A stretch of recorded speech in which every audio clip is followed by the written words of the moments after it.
The fluorescent lights overhead buzzed like dying insects, casting their sterile glow across the emergency room floor, now slick with blood.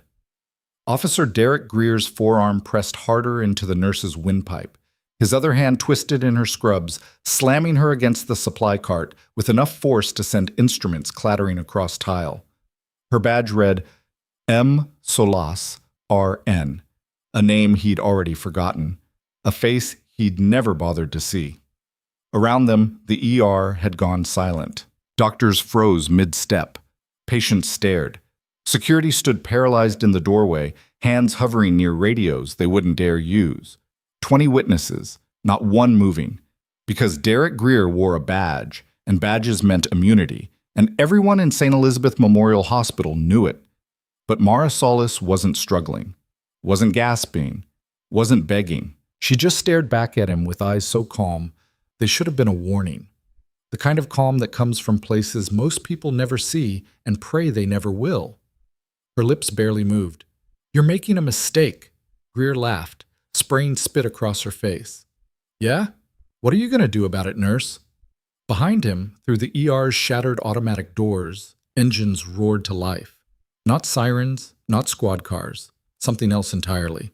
And that's when Derek Greer's very bad day became the worst decision of his life.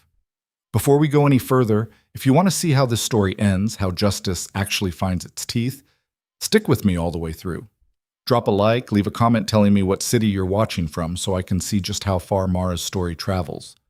Now let's rewind 6 hours and watch how a single choice in an emergency room brought an entire system to its knees. The day started like every other grinding shift in the St. Elizabeth Memorial ER, understaffed, overcrowded, and running on fumes and spite. Mara Solis pushed through the double doors at 6:47, third coffee already cooling in her hand, and immediately clocked the chaos.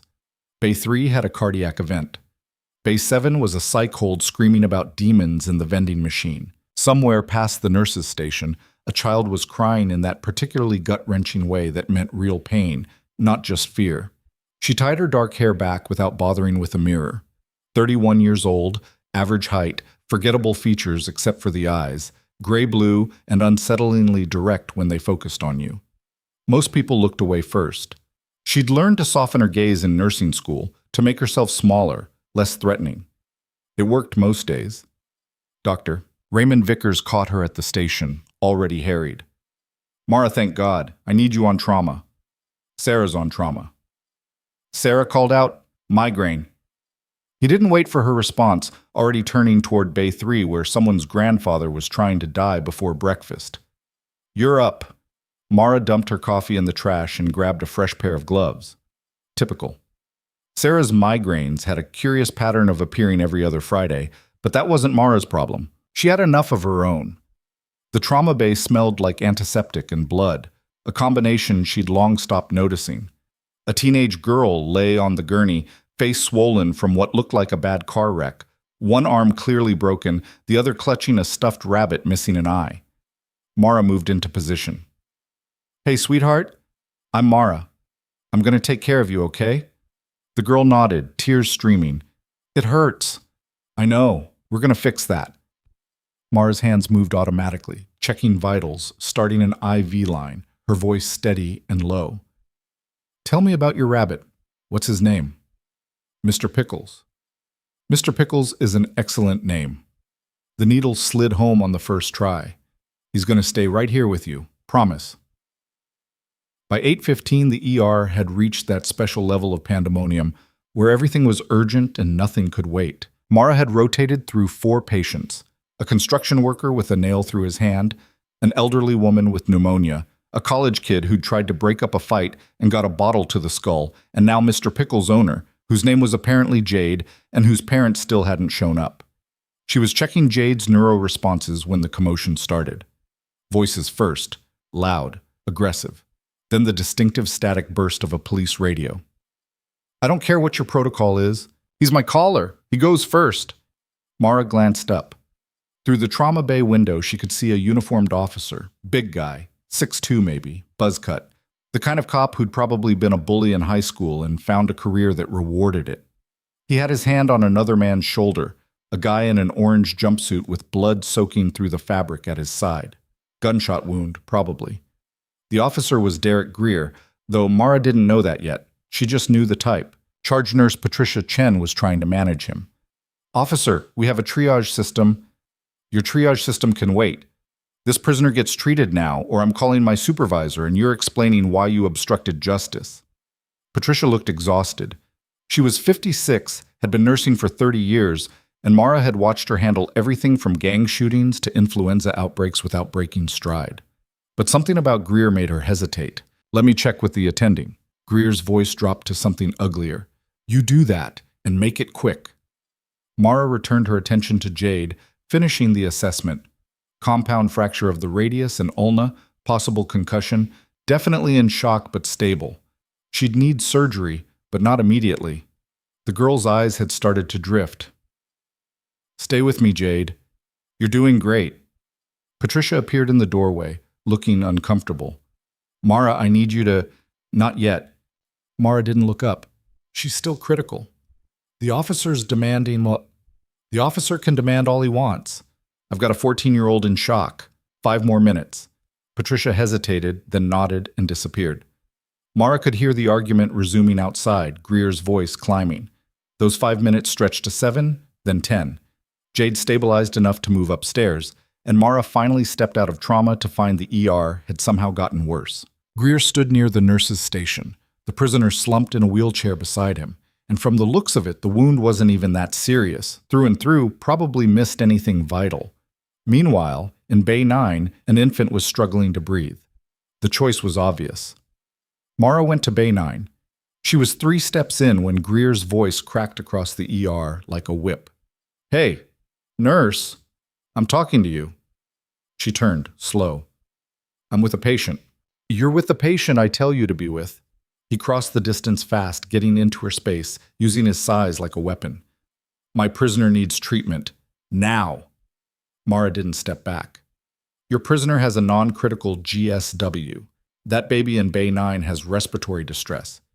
Triage says the baby goes first." Greer's face flushed. "Triage says what I say it says. That's not how medicine works." Around them, the ER had gone quiet again. Everyone watching, nobody intervening. Mara could see Dr. Vickers hovering near the cardiac bay, present but useless. Patricia had her hand on the phone, probably calling administration. Fat lot of good that would do. Greer leaned in closer, breath hot on her face. "You know what I think? I think you're one of those bleeding heart types who cares more about criminals than cops. My guy there, he tried to run. Made me chase him 6 blocks before I had to put one in his leg." "You gonna make me wait while you play hero to some welfare baby?" Mara's expression didn't change. "I'm going to treat patients in order of medical priority. If you have a problem with that, take it up with the hospital administrator." She turned and walked into Bay 9. Behind her, Greer's voice turned venomous. "This isn't over." The baby, 8 months old, name of Kayla, had aspirated after her mother gave her honey, a home remedy that had backfired badly. Her oxygen saturation was dropping, lips turning blue. Mara moved fast, suctioning the airway, setting up oxygen, her hands steady even as her heart kicked into overdrive. The mother stood in the corner, crying, young, maybe 19, looking like she wanted to disappear. "It's okay," Mara said, not looking up. "Babies are tougher than they look."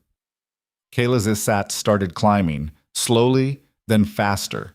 By the time Dr. Vickers finally dragged himself over, the crisis had passed. "Good work," he muttered, already backing away from potential conflict. "You could have helped." "Mars, never mind." She stripped off her gloves and went to find Greer's prisoner. The guy in the jumpsuit was dozing in the wheelchair, bored security guard standing nearby. The wound, as suspected, was clean. Exit and entry. Mara cleaned it, applied fresh dressing, and was writing up discharge instructions when Greer reappeared. "About damn time." "He's fine. Keep the wound clean. Follow up with county medical in 3 days." Greer looked at the paperwork like it had personally insulted him. "That's it?" "That's it." "I waited an hour for a Band-Aid." Mara met his eyes. "You waited an hour because a baby stopped breathing and this man's bullet hole wasn't going to kill him. If you don't like it, file a complaint." She walked away before he could respond, but she felt his stare burning into her back. The rest of the shift blurred together. More patients, more emergencies, more administrators suddenly finding reasons to pull her aside and ask if everything was okay with careful, cowardly eyes that said they already knew it wasn't and had no intention of doing anything about it. At 14:30, Patricia found her in the break room. "Mara, Director Hastings wants to see you." "Now?" "Now." Leonard Hastings had an office on the third floor with actual windows and a view of the parking lot. He was 50, soft around the middle, the kind of man who'd chosen administration specifically to avoid difficult decisions and now resented being forced to make them. "Sit down, Mara." She sat. Hastings folded his hands on the desk. "We've received a complaint from Officer Greer regarding your conduct this morning." "My conduct was triage protocol." "He says you were disrespectful, confrontational." "I prioritized a critical patient over a non-critical one. That's my job." Hastings sighed. "Mara, I understand you feel you made the right medical choice. I did make the right medical choice. But we have to maintain good relationships with local law enforcement. They're partners. When they bring us patients, we need to show respect." Mara stared at him. "More respect than we show dying children? That's not what I'm saying." "Then what are you saying?" Hastings shifted in his chair, clearly uncomfortable. "I'm saying that Officer Greer is upset. His supervisor called. They're asking questions about our protocols, our staffing, whether we're equipped to handle custody patients. This could become a bigger issue." "Then let it." "Mara, a baby stopped breathing, Leonard. If I'd treated that prisoner first, she might have died. You want me to apologize for saving her life? I want you to be a team player." The words hung in the air like a bad smell. Mara stood. "Are we done?" "For now. But Mara, be careful. Greer isn't the type to let things go." She left without responding. Back in the ER, the shift rolled on. Greer had gone, taking his prisoner and his grievances with him, but the damage was done. Mara could feel it in the way people looked at her, some with quiet support, most with the careful distance of those who didn't want to be collateral damage. By 1800, she was running on fumes. Her feet ached, her back hurt. She'd skipped lunch and couldn't remember if she'd had breakfast. Then the call came in. "Mass casualty event, multi-vehicle pileup on Route 47, ETA 7 minutes, all hands." The ER transformed. Protocols activated. Bays cleared. Staff materialized from wherever they'd been hiding. Mara grabbed a trauma gown and joined the line at the ambulance bay. The first rig screamed in at 18:09. Doors flew open. Paramedics shouting updates. "Female, mid-20s, crush injuries, BP dropping." Mara took her. They moved as a unit into Trauma 1, a symphony of controlled chaos. Chest tubes, fluids, blood. The woman's eyes were open but unfocused, her breathing shallow. "Stay with me," Mara said. "You're going to be okay." The woman's lips moved. No sound came out. "Don't try to talk. Save your energy." More ambulances, more patients. The ER became a war zone, and Mara moved through it like she'd been trained for exactly this, which, in a way she never talked about, she had. At 1947, in the middle of trying to stabilize a teenager with a severed femoral artery, she looked up and saw Greer again. He'd brought in another patient from the pileup, a guy in handcuffs with a head wound, ambulatory, conscious, probably drunk. And Greer was making a beeline for the nearest doctor, already starting his speech about priority treatment. Mara's hands didn't stop working. Pressure on the bleeder, clamp, suture. The kid under her hands was 17, wearing a varsity jacket, somebody's son fighting for every heartbeat. Greer's voice rose above the chaos. "I need a doctor over here, now." Dr. Vickers, to his minimal credit, tried to hold the line. "Officer, we're in the middle of a mass casualty. You'll have to wait." "This man is in custody. He gets priority." "He's ambulatory and conscious. He's low priority." Greer's face went red. "Are you refusing to treat him?" "I'm triaging him appropriately." The argument escalated. Mara tuned it out, focused on the teenager, on tying off the artery, on bringing him back from the edge. Around her, the ER churned, lives hung in the balance, and Derek Greer was screaming about a drunk driver with a bump on his head. The kid's vitals stabilized. Mara stepped back, stripped off bloody gloves, and that's when she realized Greer had moved. He wasn't at the nurse's station anymore. He was walking toward her, purpose in every step, and something in his expression had shifted from angry to dangerous. "You," Mara turned. "I'm busy. You're going to treat my patient, right now. Your patient is stable and can wait. I'm not asking. And I'm not negotiating. I have critical patients. When they're stable, I'll get to yours." Greer closed the distance, got right up in her space again, closer than before, violating every boundary. "You think you're special? You think you can disrespect me twice in one day and walk away?" Around them, the ER had started to notice, staff members pausing, security shifting nervously, but nobody moving to intervene. Not yet. Mara didn't back up. "Step back, officer. Or what? Or I'll have security remove you." Greer laughed. It wasn't a nice sound. "Security? You mean those rent-a-cops over there who know better than to put hands on a real officer?" He leaned in even closer, his breath on her face. "You're just a nurse. You don't tell me what to do. You don't decide who gets treated. You do what I say, when I say it, or I will make your life hell." Mara's voice stayed level. "I'm doing my job. You're interfering with patient care. I'm enforcing the law. You're being a bully with a badge." The words landed like a slap. Greer's whole body went rigid. Someone in the crowd gasped. The ER held its collective breath. When Greer spoke again, his voice was quiet, deadly. "What did you just say to me?" Mara held his stare. "You heard me." Everything happened fast. Greer's hand shot out, grabbed a fistful of her scrubs, and slammed her backward into the supply cart. Instruments scattered. Someone screamed. Mara's spine hit metal and pain exploded up her back, but she didn't make a sound. Greer's other arm came up, pressed across her throat, cutting off air. His face was inches from hers, contorted with rage. "You think you're tough? You think you can talk to me like that?" The ER erupted, voices shouting, people moving, but not fast enough, not close enough. Everyone too afraid of what happened to people who interfered with cops.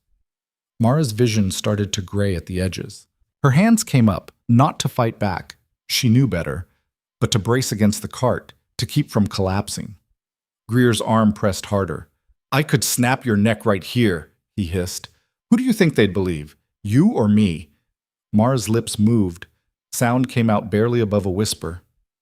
"You're making a mistake." Greer laughed again, that same ugly sound. "Yeah?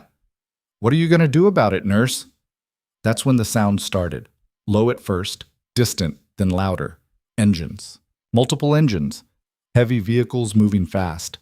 Greer didn't seem to notice. He was too focused on Mara, on making his point, on proving whatever sick thing he needed to prove. But Mara heard it. Through the pressure on her throat, through the fear and pain and lack of oxygen, she heard it and recognized it, and something in her eyes changed. The engines got louder. Tires screeched outside. Doors slammed. Boots on pavement. Many boots. Moving in formation. Greer's head turned toward the sound, finally registering something was wrong.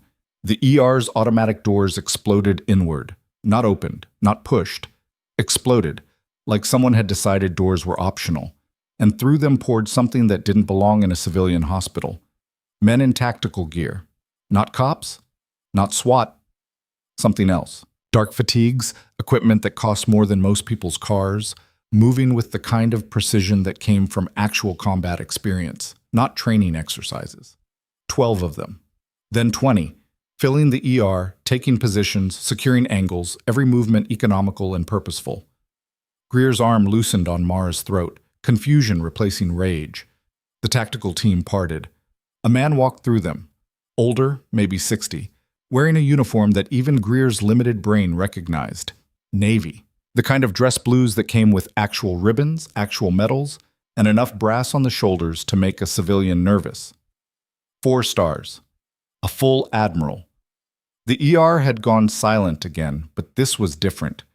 This wasn't fear of a cop with a temper. This was something primal, something that happened when apex predators entered the room and everyone suddenly remembered they were prey. The Admiral stopped 10 feet away, looked at Greer, looked at Mara. His expression gave away nothing. When he spoke, his voice carried the kind of authority that didn't need volume. Officer, remove your hands from Petty Officer Solis. Now. Greer's brain was still trying to catch up. What?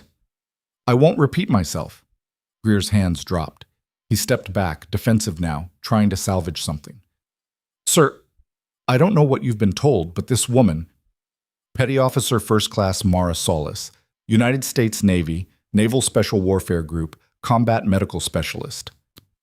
The Admiral's eyes hadn't left Greer. 3 combat deployments. Silver Star. Bronze Star with Valor. Navy and Marine Corps Commendation Medal. Purple Heart. He paused. And you just assaulted her in front of 20 witnesses. The color drained from Greer's face. Mara straightened up, rubbing her throat, her expression unreadable. The Admiral's gaze shifted to her. Petty Officer, status? Her voice came out rough but steady. Operational, sir. Your assessment of the situation? Officer Greer attempted to prioritize a non-critical patient over multiple critical ones. When I followed triage protocol, he became aggressive. When I maintained protocol, he escalated to physical assault. The Admiral nodded once. Then he turned to the tactical team. Commander Reeves. One of the operators stepped forward. Sir, Officer Greer is under military jurisdiction pending investigation for assault on naval personnel. Take him into custody. Greer finally found his voice. You can't do this. I'm a police officer. You have no authority. I have every authority. The Admiral's voice could have cut steel. You put hands on one of my people. In doing so, you triggered about 17 different federal statutes. Commander. Reeves moved with his team. Greer tried to back up, stumbled, went for his radio. An operator had it off his belt before his fingers made contact. Another had his service weapon. Within 30 seconds, Derek Greer, bully, badge wearer, man who'd never faced consequences in his life, was in flex cuffs with his rights being read by someone who actually understood what they meant. This is bullshit, Greer's voice cracked. I'm a cop. You can't. You were a cop, the Admiral corrected. Now you're a federal case. They walked him out. Greer shouting threats and promises about lawyers and unions and people who'd make this go away.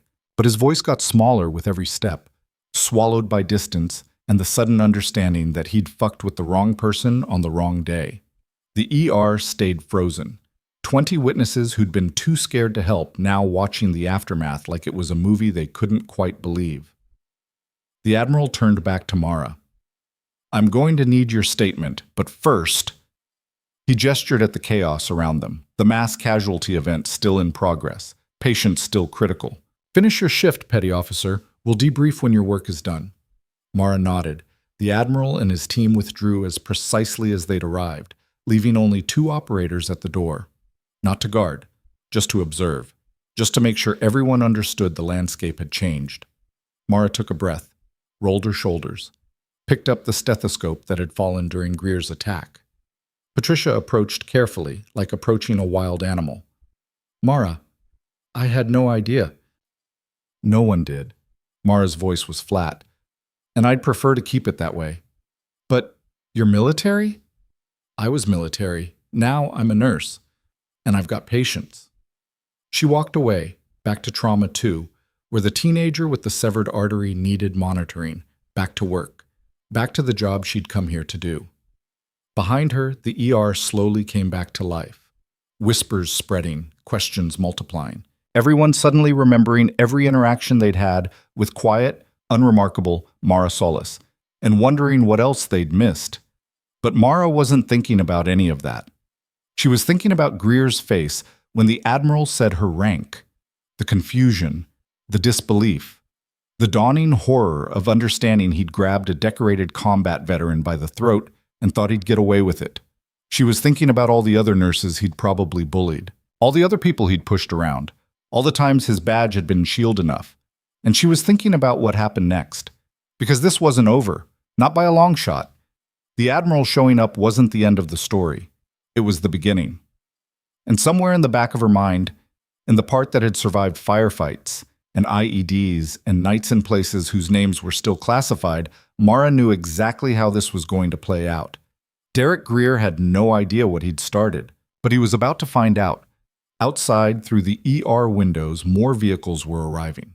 Not military this time. Federal plates. Dark sedans. People in suits with badges that meant FBI, JAG, maybe others. The hospital administrator appeared, looking pale and terrified, flanked by lawyers. Mara checked the teenager's vitals. Stable. Good. She marked it on his chart and moved to the next patient. Just another day in the ER. Except this time, when the bully came for her, the right people showed up. And Derek Greer's very bad day was about to become a career-ending catastrophe that would ripple far beyond anyone in that room could possibly imagine. The federal investigators set up in Conference Room B like they owned it, which in a practical sense they now did. Dark suits, leather folders, recording equipment that looked more expensive than the hospital's entire annual budget for staff training. Mara watched them through the window while she finished documenting the teenager's stabilization, her handwriting steady despite the bruises already forming on her throat. Special Agent Cardoza introduced himself at 21:15, after the last critical patient from the pileup had been moved to ICU. He was 40, maybe 45, with tired eyes that had seen too many bad people get away with too much for too long. Petty Officer Solis, I'm going to need your full statement. Just Mara, I'm not active duty anymore. The Admiral seems to think differently. Mara set down her pen. The Admiral is being protective. I appreciate it, but I left the Navy 3 years ago. Cardoza opened his folder, scanned a page. Honorable discharge. Full benefits. They wanted you to stay. They always want people to stay. You turned down a promotion, direct commission to officer. Most enlisted would kill for that offer. Mara's jaw tightened. Is there a question in there, Agent Cardoza, or are we just reviewing my service record for fun? He had the grace to look slightly apologetic. Just trying to understand who I'm dealing with. You're dealing with a nurse who got assaulted by a cop. That's the only thing that matters here. Cardoza nodded and clicked his pen. Walk me through it. Everything that happened today. So she did. Start to finish. The first confrontation over the prisoner, Jade in trauma. Baby Kayla's respiratory crisis. Hastings calling her upstairs like she was the problem. The mass casualty event.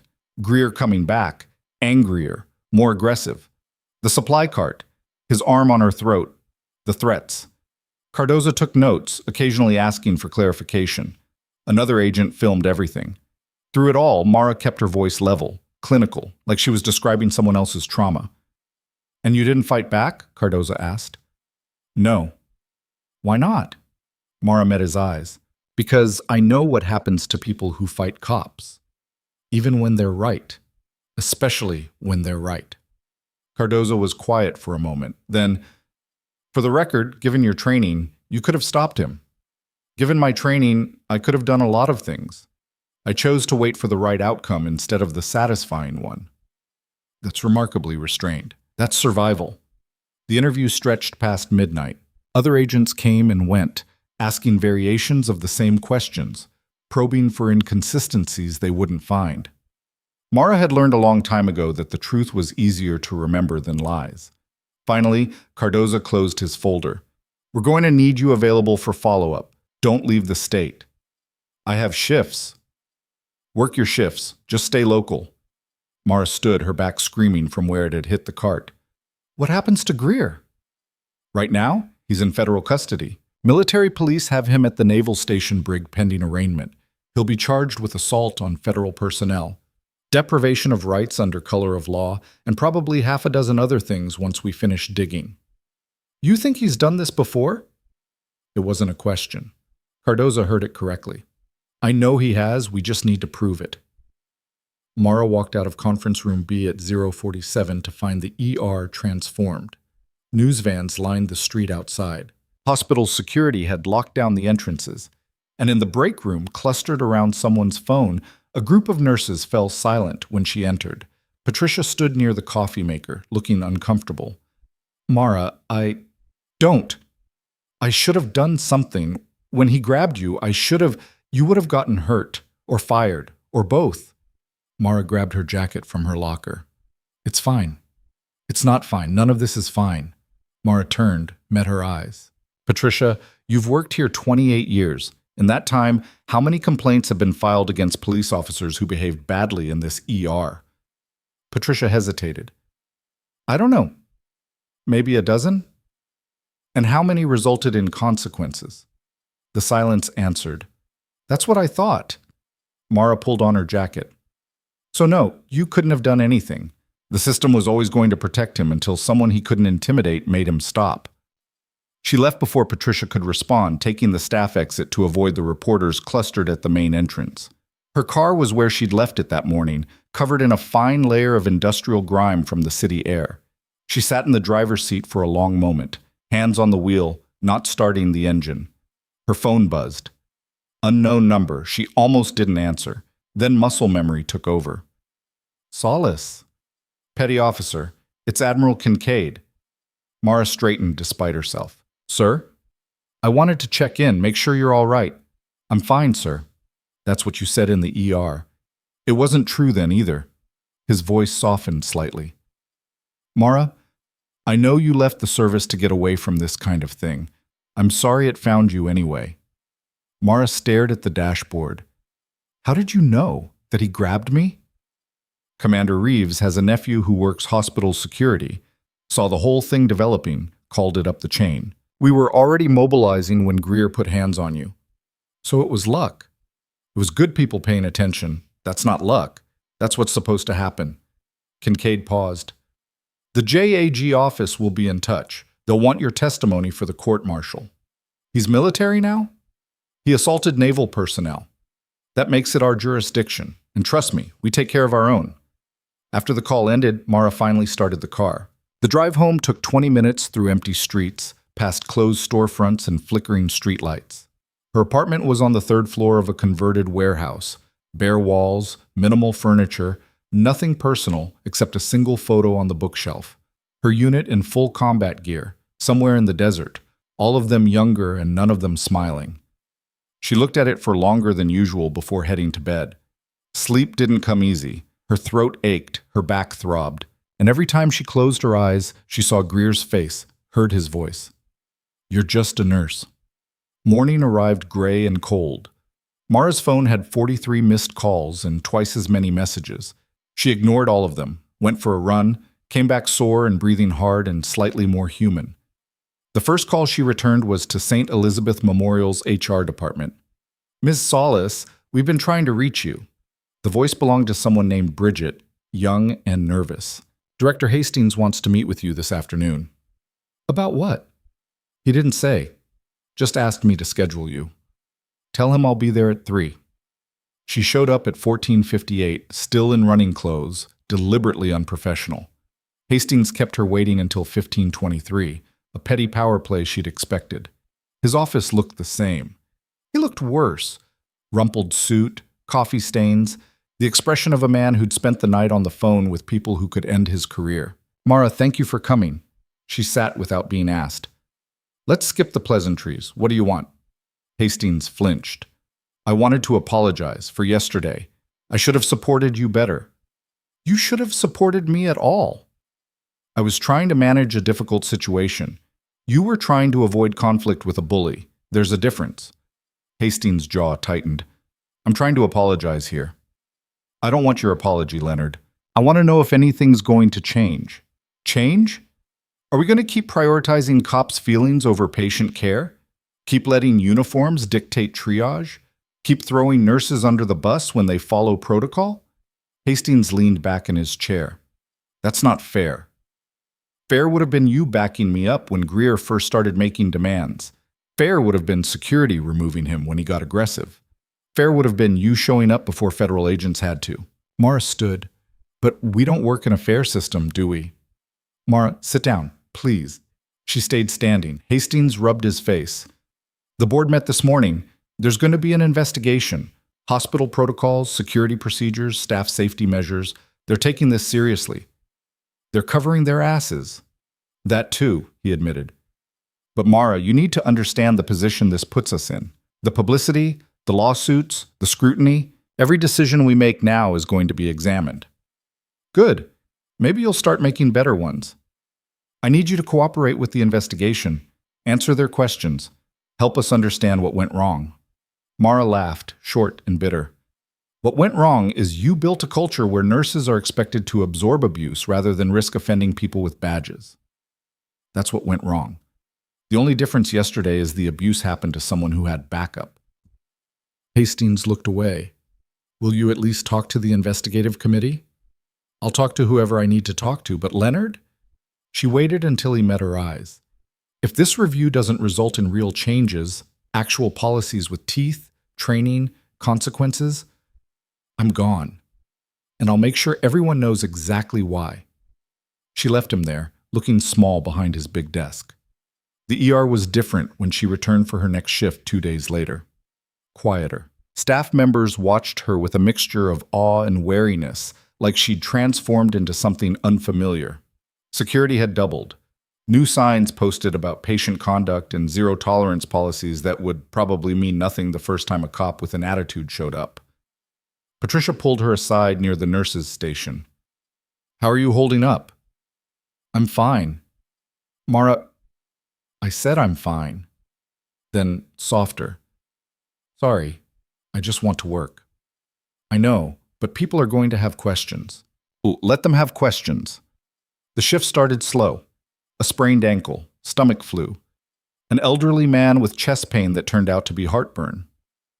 Normal ER chaos, the kind Mara could handle in her sleep. Then, at 1934, the automatic doors opened and Captain Michael Torres walked in. Mara recognized the uniform immediately, police captain's bars. Same department as Greer. He wasn't in crisis. His stride was too measured, his expression too controlled. He was here for something else. He approached the nurses' station, caught Mara's eye. I'm looking for Mara Solis. Every head in the ER turned. Mara set down the chart she'd been reviewing. That's me. Torres had the decency to look uncomfortable. Is there somewhere we can talk privately? Anything you need to say, you can say here. He glanced around at the audience, then back to her. I'm here about Officer Greer. I already gave my statement to the FBI. I know, I'm not here in an investigative capacity. He shifted his weight. I'm here to apologize. The ER went completely silent. Torres continued. Derek Greer was under my command. His behavior reflected on my leadership in my department. What he did to you was unacceptable, and I take responsibility for not identifying the warning signs earlier. Mara studied him. Torres looked genuine, tired, angry at himself, the expression of someone who'd missed something important and was now dealing with the fallout. But she'd seen good actors before. How many complaints? She asked. What? How many complaints were filed against Greer before he grabbed me? Torres hesitated. I can't discuss personnel matters. That means there were complaints. Multiple. Ms. Solis, and nothing happened, because nothing ever happens until someone gets hurt badly enough that it can't be swept under the rug. Mara's voice stayed level, professional. So, Captain Torres, I appreciate you coming here. I believe you're sincere. But your apology doesn't change the fact that your department protected a bad cop until he assaulted someone who had the resources to fight back. Torres's face reddened. We didn't protect him. You didn't stop him. Same result. Internal Affairs is reviewing. Internal Affairs always reviews. And then what? Greer gets shuffled to another precinct? Put on desk duty for 6 months? Given anger management training and sent back out with the same authority and the same attitude? He's facing federal charges. Only because I was military. If I'd just been a nurse, just a civilian with no backup, no admiral, no jurisdiction trick, he'd be on paid leave right now and I'd be looking for a new job. Torres opened his mouth, closed it.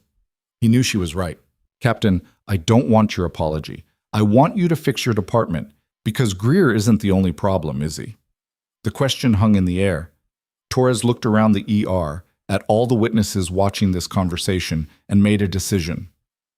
No, he's not. The admission rippled through the room. We have a cultural problem, Torres continued, quieter now. Officers who think the badge means they don't have to follow rules. Supervisors who look the other way. A system that protects bad cops because it's easier than rooting them out. He met Mara's eyes. You're right. Greer should have been stopped years ago. I'm sorry he wasn't, and I'm going to make sure the people who enabled him face consequences too. Mara nodded slowly. Then you should talk to Agent Cardoza. He's building a case. I already am. I've turned over Greer's personnel file, all complaint records, internal communications. Everything. Torres's expression hardened. This ends now, one way or another. After he left, the ER remained quiet for another minute before gradually coming back to life. Mara returned to her charts, aware of the looks following her, the whispered conversations. Patricia appeared at her elbow. That was brave. What you said. It was just true. Most people wouldn't have said it to a police captain's face. Mara shrugged. Most people didn't get assaulted by one of his officers. The shift continued, more patients, more emergencies. Around 2200, Mara was suturing a kitchen accident. Man tried to catch a falling knife, bad idea, when her phone buzzed with a text from an unknown number. This is Special Agent Cardoza. We need to talk. Not on the phone. Can you meet tomorrow? She finished the suture before responding. Where? Federal Building, 10 a.m. Ask for me at security. The Federal Building downtown was all concrete and American flags, built during the Cold War when architecture was meant to project strength rather than beauty. Mara showed up at 9:53, passed through metal detectors, and was escorted to the 4th floor by a marshal who looked like he bench-pressed Buicks for fun. Cardoza met her in a conference room that smelled like burnt coffee and stress. He wasn't alone. 3 other agents sat around the table, along with a woman in a Navy JAG uniform who introduced herself as Commander Lisa Brennan. Thank you for coming, Cardoza said. We have a situation. Mara sat. What kind of situation? Brennan opened a laptop, turned it to face Mara. Since Greer's arrest, we've received 14 complaints. Different victims, different incidents, going back 6 years. The screen showed a spreadsheet. Names, dates, brief descriptions. Mara scanned them. Nurse assaulted during custody transfer. EMT threatened for refusing transport priority. Doctor intimidated into changing a blood alcohol report. 14 people who stayed silent, Mara said quietly. 14 people who tried to report it and were shut down, Cardoza corrected. Filed complaints with the department, with the hospital, with oversight boards.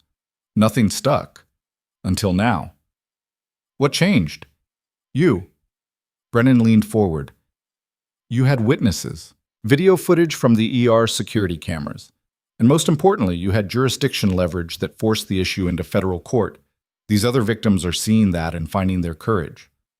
One of the other agents, a younger woman named Santos, added, We're building a civil rights case, pattern and practice. Not just against Greer, but against the department that enabled him. Mara looked at the spreadsheet again. 14 names. Probably more who hadn't come forward yet. What do you need from me? Testimony, Brennan said. At the court-martial and potentially in civil proceedings. Your case is the strongest. Multiple witnesses, clear video evidence, documented injuries. You're the anchor that holds everything else together. And if I refuse? Cardoza's expression didn't change. Then Greer probably beats the felony assault charge, gets knocked down to simple battery, serves minimal time, walks in 18 months. The civil rights case becomes exponentially harder to prove, and the next nurse he decides to choke might not have an Admiral on speed dial. Mara sat back. Through the window, she could see the city sprawling in all directions. Millions of people, thousands of interactions every day between authority and civilians. Most of them fine, but some of them terrible, and too many of those terrible ones going unreported because fighting the system required resources most people didn't have. I'll testify, she said. Brennan nodded. We'll prepare you. Discovery, depositions, the whole process. Going to be invasive. I've been invasive before. They're going to attack your credibility. Dig into your service record, your medical history, everything they can use to paint you as unstable or aggressive. Mara's smile held no humor. Let them try. The meeting lasted another hour, covering logistics and timelines and the dozen other bureaucratic necessities that came with building a federal case. When it finally ended, Mara walked out into the gray afternoon feeling hollowed out and exhausted. Her phone rang. Patricia. Mara, where are you? Downtown, why? You need to see the news. Mara found a coffee shop with Wi-Fi and pulled up the local station's website. The headline hit like a fist. Decorated Navy veteran assaulted by police officer in hospital, ER. Below it, a photo. Grainy security footage from the ER, timestamp visible, showing Greer's arm across her throat. Her face was partially obscured but identifiable. His was crystal clear. The story had everything: her service record, Greer's complaint history, leaked from somewhere. Quotes from witnesses. A statement from Admiral Kincaid about the military's zero-tolerance policy for assaults on personnel. It had gone viral. Mara scrolled through comments, thousands of them, some supportive, many angry, not at her, but at the system that had protected Greer. A few ugly ones suggesting she'd asked for it, that she must have provoked him, the usual victim-blaming garbage. Her phone rang again. Unknown number. She answered without thinking. Mara Solis? Who's this? Rachel Morse, Channel 7 News. I'd like to talk to you about... Mara hung up. 3 more calls in the next 5 minutes. Different reporters, same basic pitch. She stopped answering. By the time she got home, there were 2 news vans parked outside her building. She went to Patricia's house instead, texted her from the car. Patricia opened the door looking worried. They're camped outside my place, Mara said. Stay here. Guest room's yours as long as you need it. That night, lying in an unfamiliar bed, Mara finally let herself feel it. The anger, the fear, the bone-deep exhaustion of being turned into a symbol when all she'd wanted was to do her job. Her phone buzzed. Another unknown number, but this time the message preview showed a name she recognized. Mara, it's Captain Torres. I know you probably don't want to hear from me, but I thought you should know. We just suspended 3 supervisors pending investigation. And there are more complaints coming in. What you started is bigger than Greer now. Thank you. She didn't respond, just stared at the ceiling until sleep finally claimed her. The court-martial was scheduled for 6 weeks out. In the meantime, life attempted normalcy. Mara worked her shifts, avoided reporters, sat through endless prep sessions with Brennan and the JAG prosecutors. The ER slowly returned to its usual chaos, though security remained tighter, and the new protocols actually seemed to mean something. 4 weeks in, a letter arrived at the hospital addressed to her. Patricia brought it to the break room, looking concerned. It came certified mail. Mara opened it. Law firm letterhead, Greer's attorneys. The letter was professionally threatening. A deposition notice buried in legalese, demanding her presence for questioning. Standard procedure, but the tone made it clear what they intended. They were going to try to destroy her credibility, paint her as an aggressive veteran with PTSD who'd overreacted to a minor incident. She called Brennan. They're fishing, Brennan said after Mara read the letter aloud. Trying to rattle you before trial. Don't engage directly. Forward everything to me. They're going to claim I provoked him. Let them. We have video showing you backing down, following protocol, taking the high road right up until he grabbed you. Their strategy won't work. You sound confident. I am. Greer's lawyers know they're defending the indefensible. This is just noise. But the noise got louder. Social media found Mara's old service photos. Anonymous accounts started posting conspiracy theories, that she was a plant, that the whole incident had been staged, that the Admiral's intervention proved it was a setup. Most people ignored the crazies, but enough didn't that Mara started getting recognized in public. A woman at the grocery store stopped her. You're that nurse, the one who got attacked. Mara kept walking. I'm just shopping. I wanted to say thank you. My sister's a paramedic. She's been grabbed by cops twice. Nobody ever did anything about it. Mara paused, looked at her. Tell your sister she can file a report with the FBI. Agent Cardoza. They're collecting evidence. The woman's eyes widened. Really? Really? Word spread. More people came forward.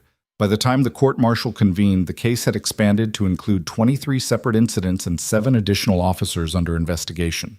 The courtroom was military, sparse, formal, no cameras allowed. Greer sat at the defense table in a suit that probably cost more than Mara made in a month, looking nothing like the aggressive cop who'd put hands on her. His lawyers had cleaned him up, coached him, turned him into a sympathetic figure who'd just made one mistake in an otherwise exemplary career.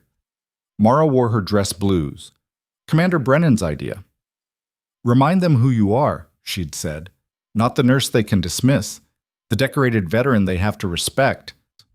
The prosecution called Mara on day 2. She walked to the stand, was sworn in, sat down facing the panel of officers who would decide Greer's fate. The prosecutor, a Marine colonel named Davidson, started gentle.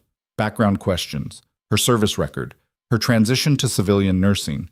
Then, tell us what happened on the evening of March 15th. Mara did. Clinical, precise, no embellishment. The facts were damning enough. Davidson played the security footage. The courtroom watched in silence as Greer grabbed her, slammed her into the cart, pressed his arm across her throat. Watched her face as the oxygen cut off. Watched her stay calm even as her vision grayed. Petty Officer Solis, why didn't you fight back? Because I'm a nurse in a civilian hospital, not a combatant in a war zone. Fighting would have made the situation worse. But you could have fought back. My training also includes de-escalation and knowing when violence isn't the answer. Davidson nodded. No further questions. Greer's attorney stood. His name was Martin Schaefer, expensive suit, practiced smile. Ms. Solis, or should I say petty officer? Mara's fine. Mara, you've had extensive combat experience, correct? Yes. Including hand-to-hand combat training? Yes. You've been in life-threatening situations before. Many times. Schaefer smiled like he'd scored a point. So this incident with Officer Greer, relatively speaking, it wasn't that serious, was it? Brennan stood. Objection? Relevance. The judge, a Navy captain with 30 years of service, looked at Schaefer. Where are you going with this, counsel? Establishing context, Your Honor, Ms. Solis has survived combat. A brief altercation with a police officer hardly rises to the level of a brief altercation. Mara's voice cut through the courtroom, sharp enough to silence everyone. He choked me until I couldn't breathe, threatened to snap my neck. Did it in front of 20 witnesses because he thought his badge meant he could do whatever he wanted to, whoever he wanted. Schaefer's smile faltered. You weren't seriously injured. Because I chose not to escalate, not because he chose not to hurt me. Mara leaned forward slightly. And for the record, counselor, being trained to survive violence doesn't make experiencing violence okay. That's not how any of this works. The judge made a note. Schaefer regrouped. Isn't it true you had a personal conflict with Officer Greer earlier that day? I had a professional disagreement about patient triage. He felt you were being insubordinate. He felt I should prioritize his prisoner over a dying infant. I disagreed. You refused his direct order. I followed medical protocol. He's a cop, not a doctor. He doesn't give orders in my ER. Schaefer's expression hardened. Your ER? That's interesting phrasing. Rather territorial, wouldn't you say? It's a figure of speech. Or perhaps it reflects a deeper issue. Control, authority, difficulty accepting orders from others. He shuffled papers. Your service record shows multiple instances of insubordination. Brennan shot to her feet. Objection! Mischaracterization of the witness's military record. Sustained. The judge looked at Schaefer with clear irritation. Counsel, if you have specific incidents to reference, cite them properly or move on. Schaefer moved on, but the damage attempt was clear. He spent another 20 minutes trying to paint Mara as aggressive, confrontational, someone with a chip on her shoulder about authority figures. She answered every question calmly, precisely, never rising to the bait. Finally, Schaefer tried one more angle. Ms. Solis, you left the Navy despite being offered a promotion. Why? Personal reasons. Can you elaborate? No? You don't think it's relevant that you left military service under circumstances that... Objection, Brennan said tiredly. Asked and answered. The witness left with an honorable discharge and full benefits. Anything else is pure speculation. Sustained. Schaefer looked frustrated. No further questions. Mara stepped down, her legs steadier than she'd expected. Back in the gallery, Admiral Kincaid gave her a small nod. The trial continued for 3 more days. Other witnesses testified. The ER staff who'd watched it happen. The federal agents who'd taken Greer into custody. Captain Torres, who laid out the pattern of complaints and the department's failure to act. The other victims came too. One by one, they told their stories. The nurse who'd been shoved, the EMT who'd been threatened, the doctor who'd been intimidated into changing records. All of them breaking their silence because Mara's case had finally given them leverage. On day 5, the panel deliberated for less than 2 hours. Guilty on all counts. Greer's face went white. His lawyer immediately began filing appeals.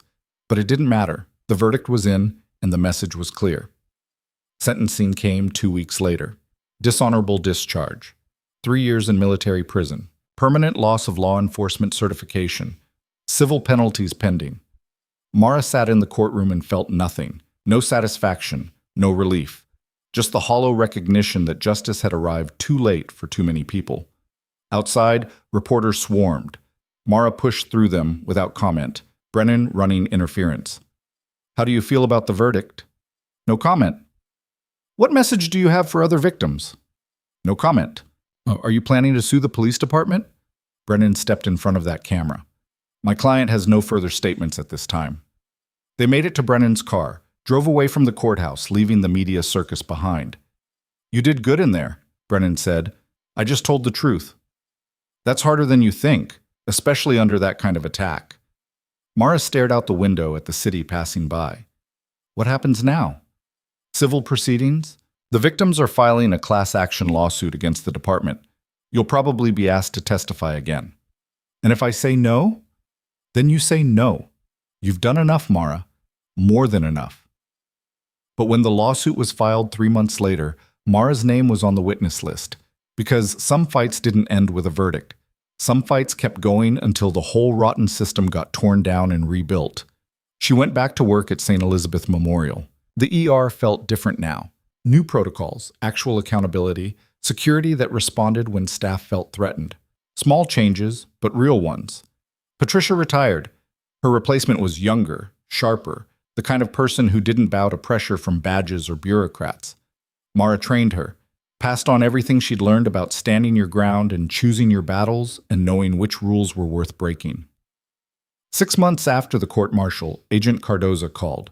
You should know, the department just settled the class action lawsuit. For how much? $8 million. Split among 27 plaintiffs, plus mandatory policy changes, oversight reforms, and 3 supervisors lost their jobs. Mara absorbed that. It's not enough. It never is. But it's something. After the call ended, Mara went to the roof of the hospital. 7 floors up, you could see most of the city. Somewhere out there, 27 people were getting compensation for the abuse they'd suffered. Somewhere out there, cops were learning that badges didn't equal immunity. Somewhere out there, other victims were seeing the news and finding the courage to come forward. And somewhere in a military prison, Derek Greer was learning what it felt like to be powerless. Her phone buzzed. Unknown number, but the message preview showed a photo attachment. She opened it. A woman in scrubs standing in front of a police station, holding a sign. I filed a report. Thanks, Mara. Then another message. Different number. Another photo. A paramedic outside a courthouse with the same kind of sign. Then another, and another. Her phone kept buzzing with images, nurses, EMTs, doctors, security guards, all holding signs, all saying they'd finally reported abuse they'd been carrying in silence. Mara's hand shook. Below her, an ambulance screamed into the ER bay. Life and death and chaos, the same as always. But maybe, just maybe, a little bit safer for the people trying to save lives. She was about to head back downstairs when one final message came through. This one was different. No photo, just text. You should have kept your mouth shut. This isn't over. The number was blocked. The threat was clear. Mara stared at the screen, her blood running cold. As somewhere in the city, someone who really didn't want her talking to prosecutors had just made their first move. Mara screenshot the message and forwarded it to Cardoza before her brain fully processed what she was doing. Muscle memory from a different life. Document everything. Report immediately. Never assume you're safe. Her finger hovered over the delete button, then stopped. Evidence. This was evidence. The reply came back in 90 seconds. Do not go home. Do not go anywhere alone. Where are you right now? Hospital roof. Stay there. Someone's coming. She pocketed her phone and scanned the rooftop access door, the fire escape, the maintenance ladder that led to the HVAC units. 2 exits if you counted climbing, 3 if you were desperate enough to rappel 7 floors, which she wasn't. Not yet, anyway. 15 minutes crawled by. The sun dropped lower, painting the city in shades of amber and shadow. Mara kept her back to the parapet, eyes on the door. When it finally opened, she had her hand on the wrench she'd grabbed from a toolbox near the air conditioning unit. Agent Santos stepped through, hands visible, moving slow. "It's me. Cardoza sent me." Mara didn't lower the wrench. "Prove it." Santos pulled out her phone, called a number, and put it on speaker. Cardoza's voice crackled through.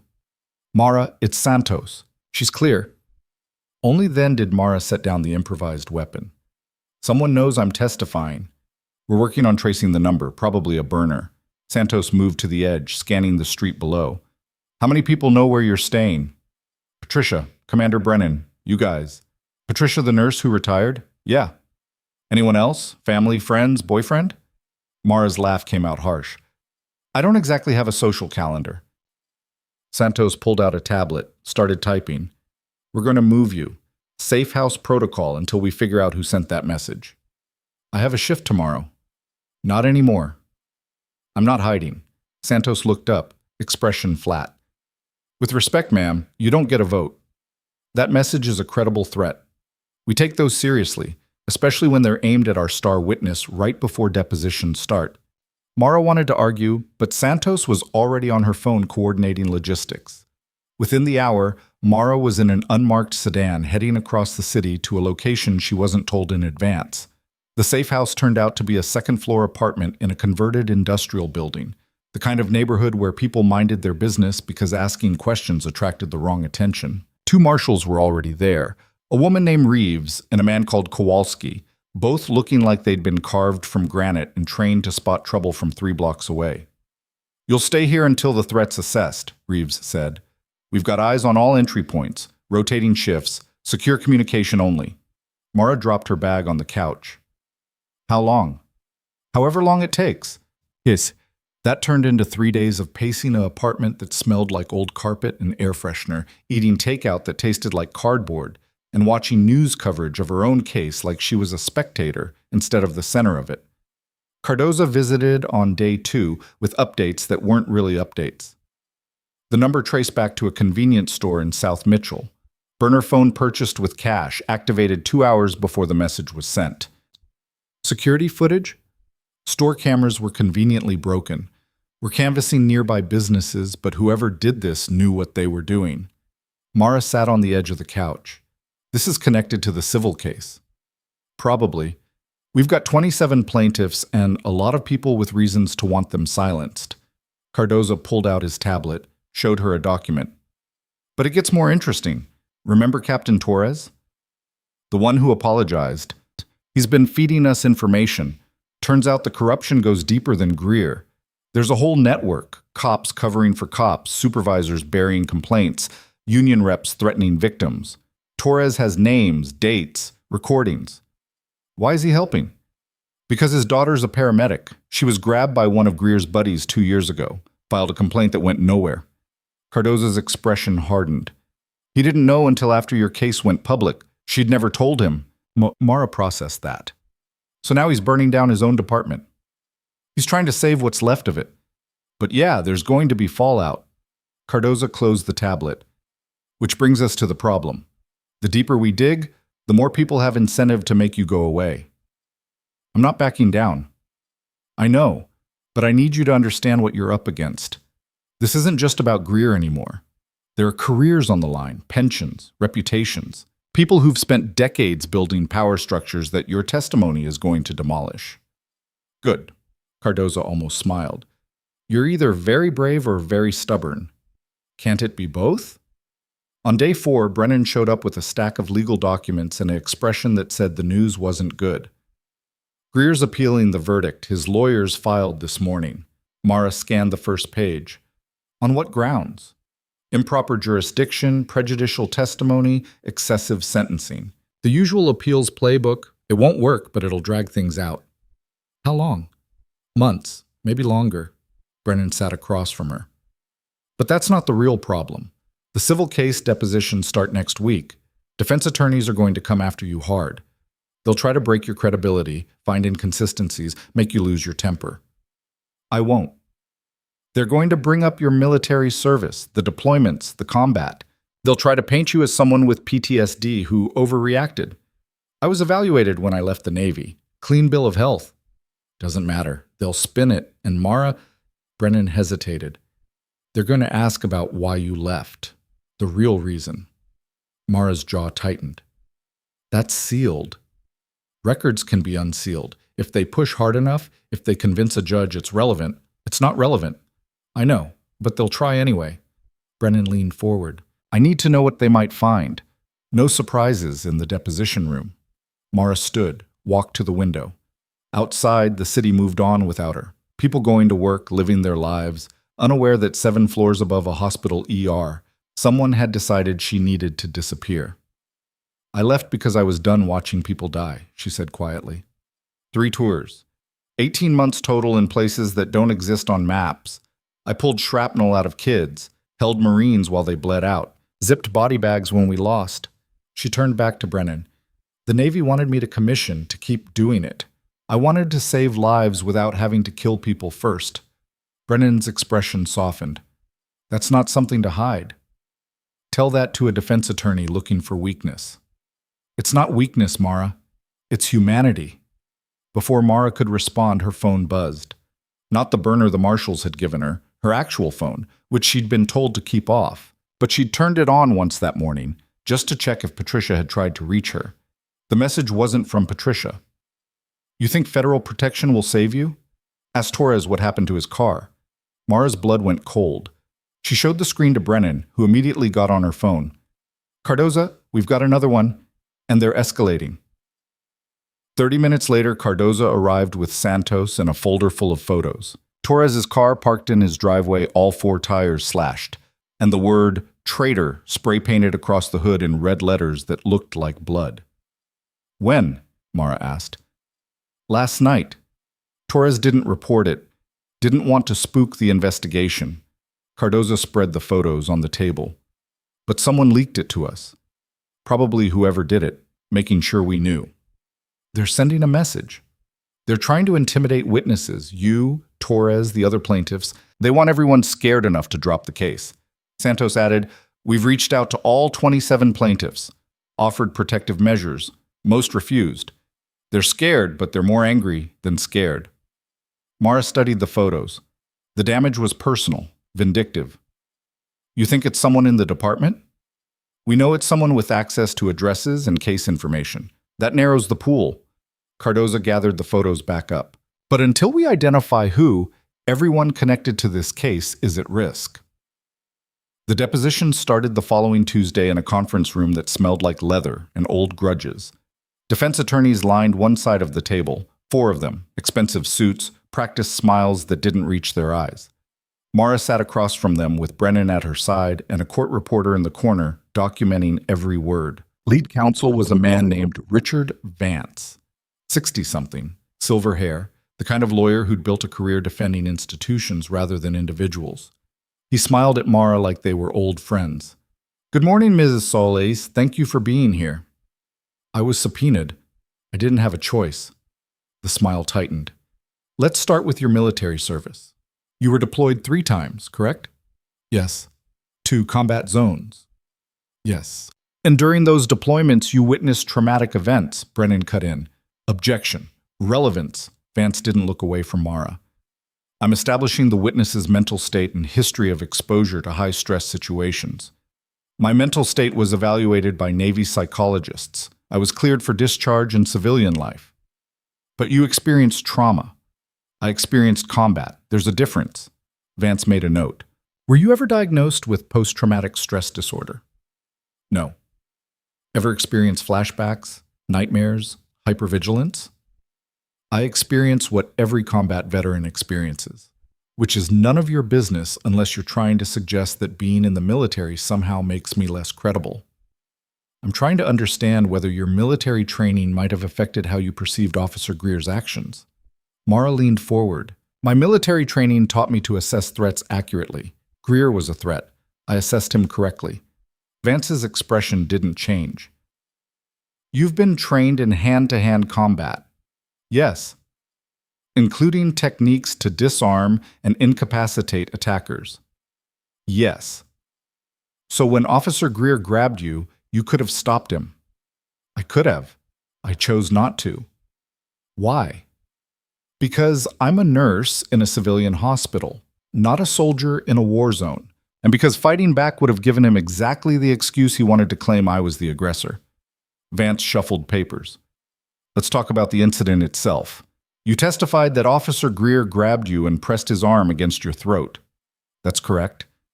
How long did this last? Approximately 45 seconds. And you were in fear for your life? I was being choked. Yes, I was concerned about dying. But you remained calm. I remained conscious. Witnesses say you didn't struggle, didn't cry out, didn't appear panicked. Mara's voice stayed level. Because panic would have made things worse. I've been trained to stay calm under pressure. Or perhaps, Vance said slowly, it wasn't as serious as you've claimed. Perhaps Officer Greer was simply restraining you after you became confrontational. Brennan slammed her hand on the table. That's not a question. That's editorializing. And it's contradicted by video evidence showing my client being assaulted while standing still. Vance smiled. I'm merely exploring alternative interpretations. There are no alternative interpretations of a man choking a woman in an ER. The deposition continued for 6 hours. Vance probed every angle. Mara's service record, her employment history, her relationships, her finances, looking for anything that could be twisted into evidence of instability or ulterior motive. He asked about her medals and implied they were participation trophies. He asked about her discharge and suggested she'd been forced out. He asked about her decision to become a nurse and insinuated it was a step down from her military career. Mara answered every question with the same controlled precision she'd learned in interrogation resistance training. Never volunteer information, never lose your temper, never give them ammunition. By the time it ended, she felt scraped raw. Brennan walked her to the elevator. You did well? I feel like I just went 12 rounds with someone who fights dirty. That's because you did. But you won. Brennan hit the button for the lobby. They got nothing usable. Every answer you gave was clean, consistent, and backed by evidence they can't dispute. What happens now? They'll depose the other plaintiffs. Try the same tactics. Some will hold up, some won't. The elevator descended. But your testimony is the foundation. As long as you stay strong, the case stands. The marshals drove Mara back to the safe house in silence. She stared out the window at the city passing by, thinking about Vance's questions, about the way he'd tried to turn her service into a liability, about how many other veterans had been discredited the same way. Inside the apartment, Reeves was on the phone looking grim. She hung up when Mara entered. We've got a problem.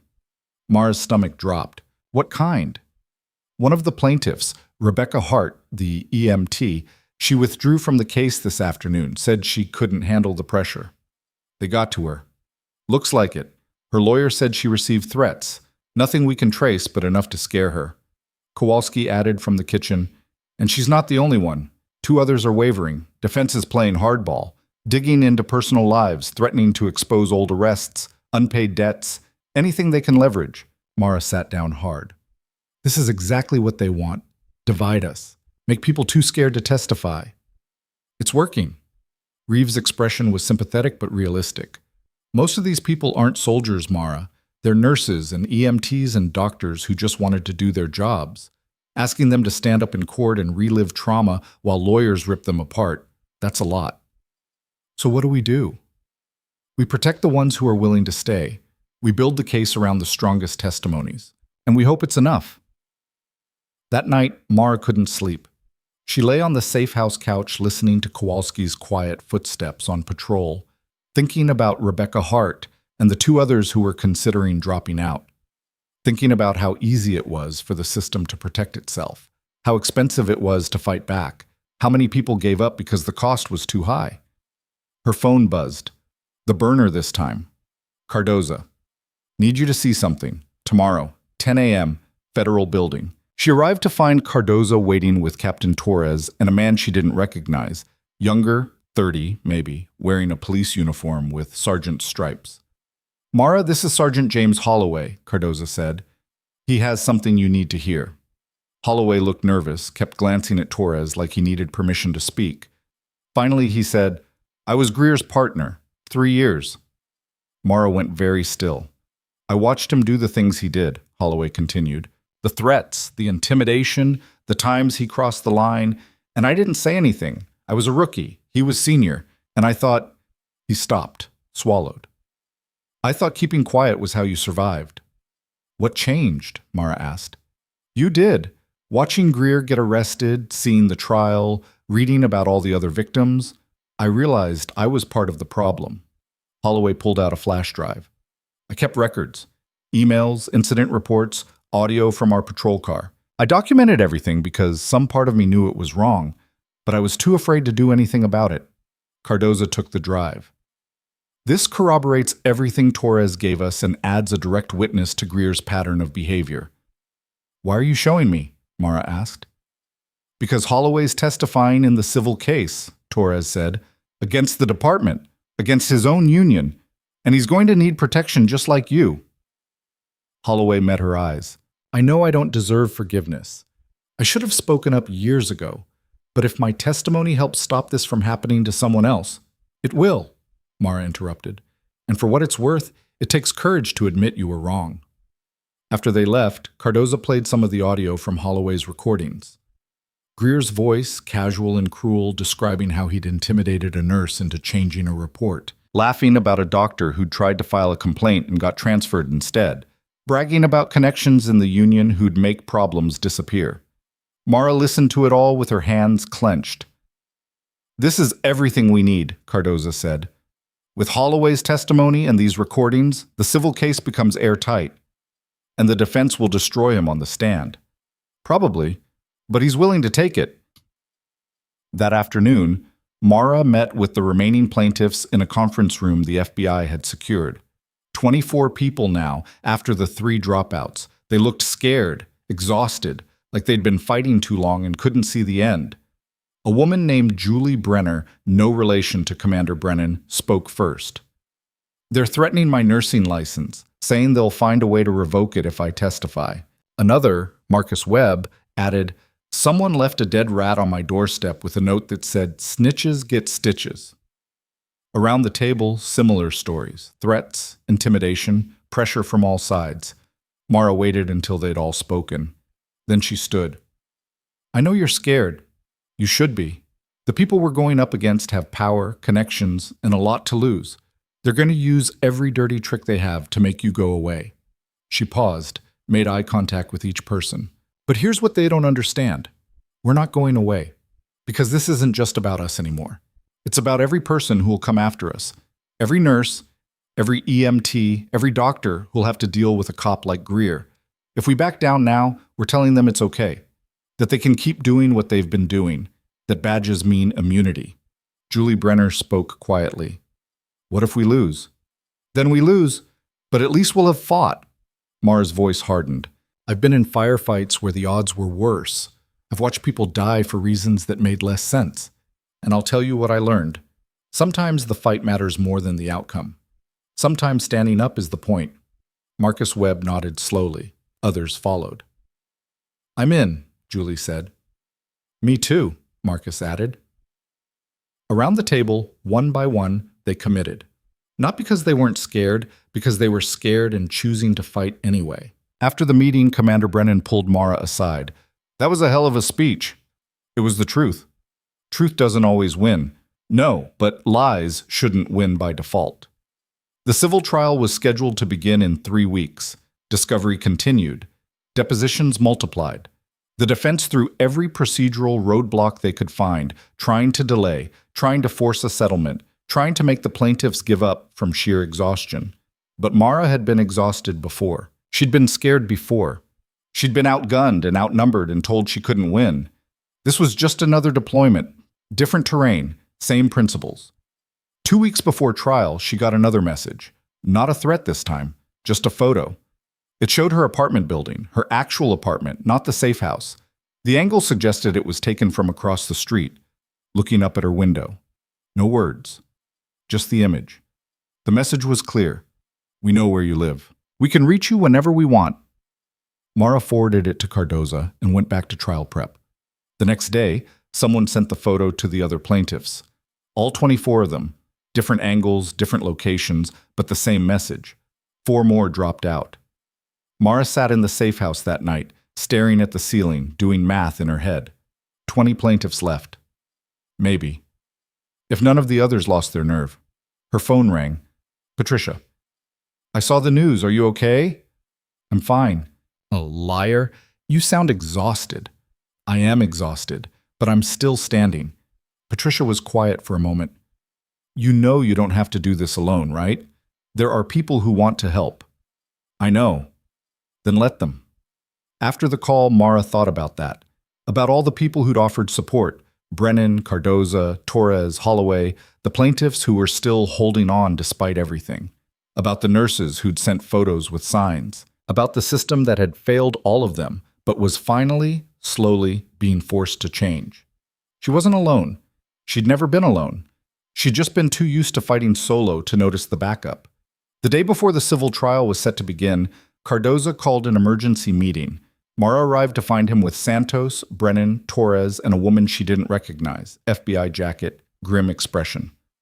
We've identified the source of the threats, Cardoza said without preamble. Sergeant Dale Murphy, 20-year veteran, Greer's former supervisor. Torres's face went white. Murphy? Are you sure?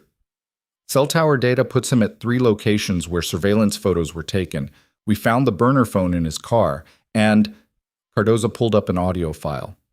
He made the mistake of calling one of his buddies from his personal phone. He hit play.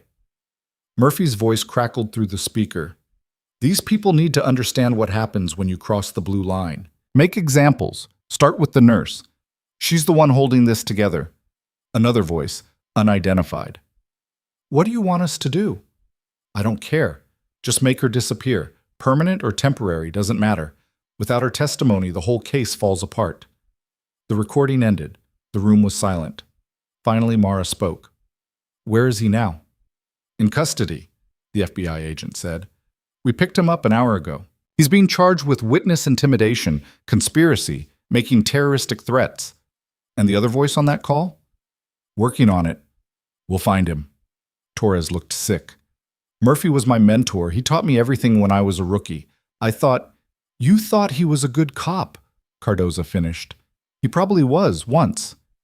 Then he decided protecting bad cops was more important than protecting people. After the meeting, Mara walked out into the gray afternoon feeling like she'd been through a blender. Murphy was in custody.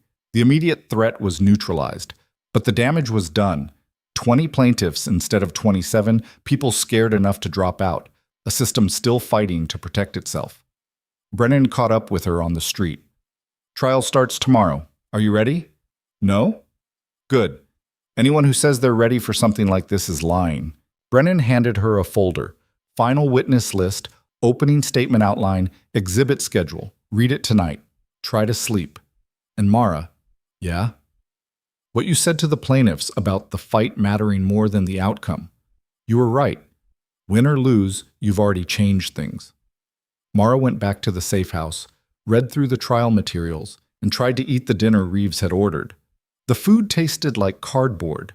Everything tasted like cardboard lately. She was getting ready for bed when her phone buzzed one more time. Not a threat. Not a message from Cardoza or Brennan or any of the expected contacts. A news alert. Police sergeant arrested in witness intimidation case.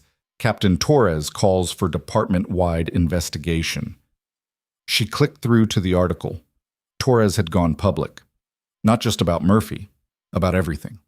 The whole rotten system. He'd given an interview naming names, providing evidence, burning every bridge he'd ever built in the department. The article quoted him.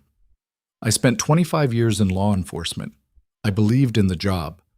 But somewhere along the way, we stopped protecting people and started protecting our own.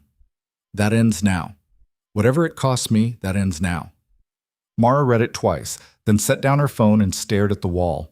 Tomorrow, the trial would start. 20 plaintiffs would face down a legal system designed to protect institutions over individuals. She'd testify, relive the worst moment of her civilian life, and submit to cross-examination designed to destroy her credibility. And maybe they'd win. Maybe they'd lose. But Torres had just bet his entire career that the fight was worth it. Holloway had turned on his partner and his union.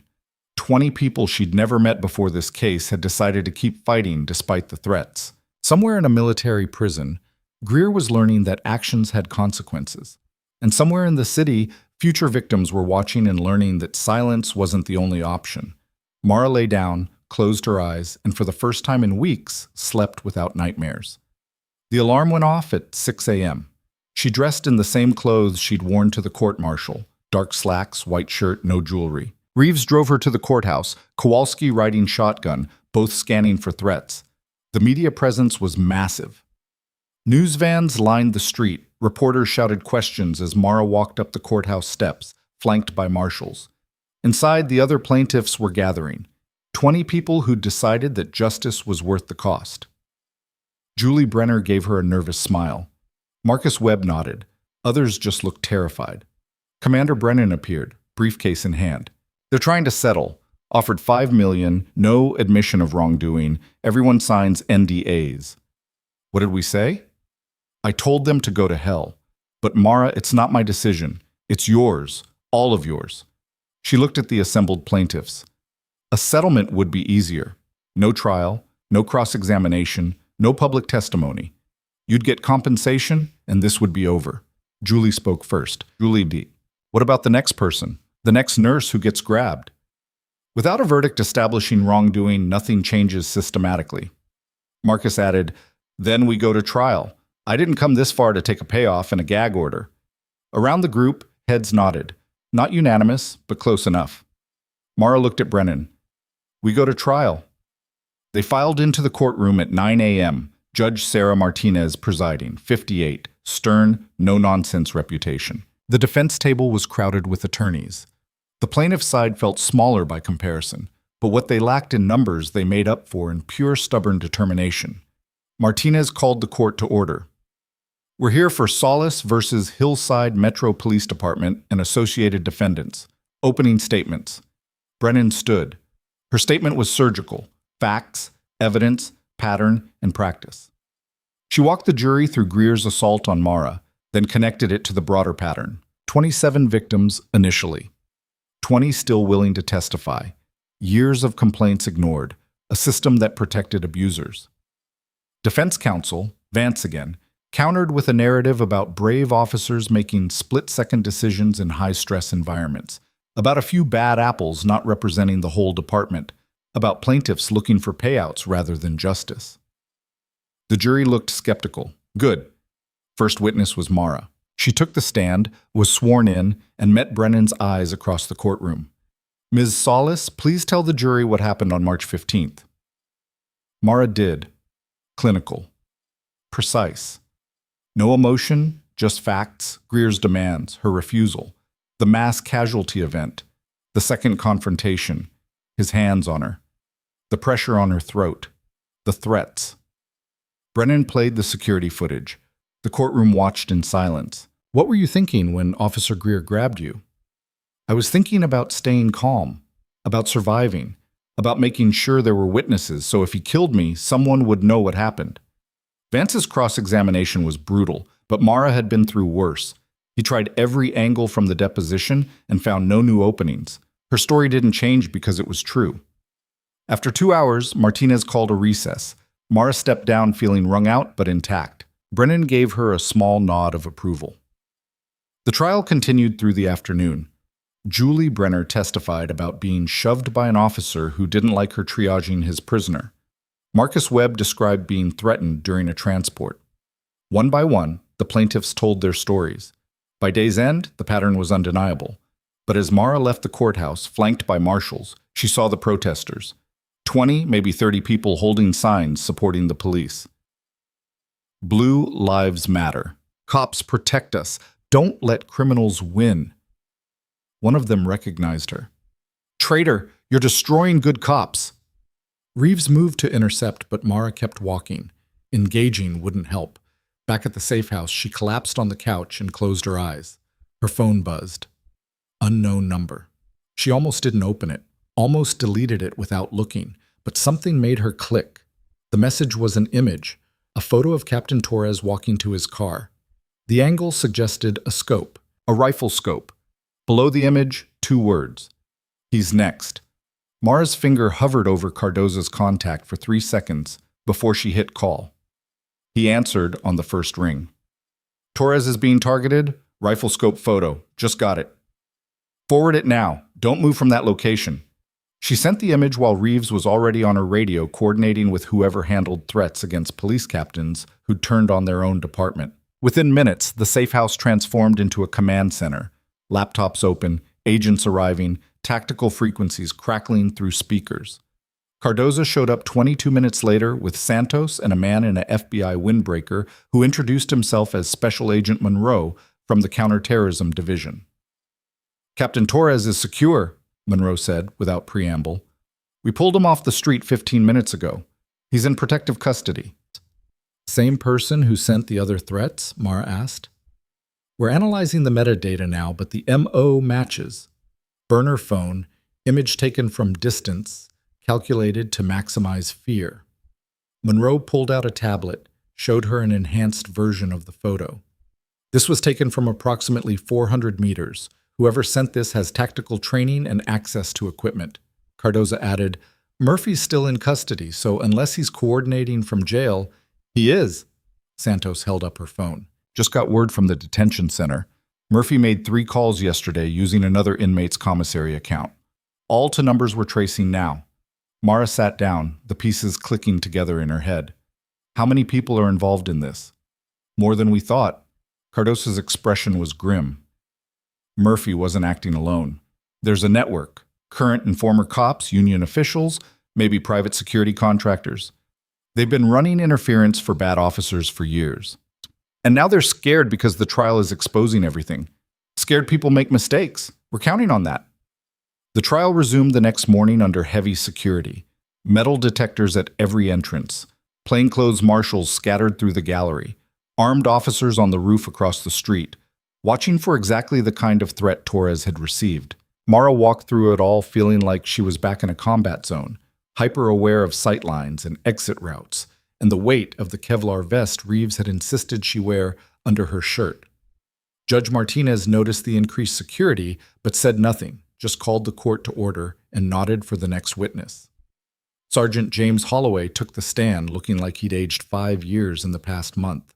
Dark circles under his eyes, hands shaking slightly as he was sworn in. Brennan started gentle. Sergeant Holloway, how long did you work with Officer Derek Greer? 3 years. He was my training officer when I made detective. And during those 3 years, what did you observe about his conduct? Holloway's voice came out rough. He was aggressive, crossed lines, used his authority to intimidate people, medical staff, witnesses, sometimes suspects who weren't resisting. Did you report this behavior? No. Why not? Holloway met the jury's eyes. Because I was a coward. Because Greer had connections, and I was nobody.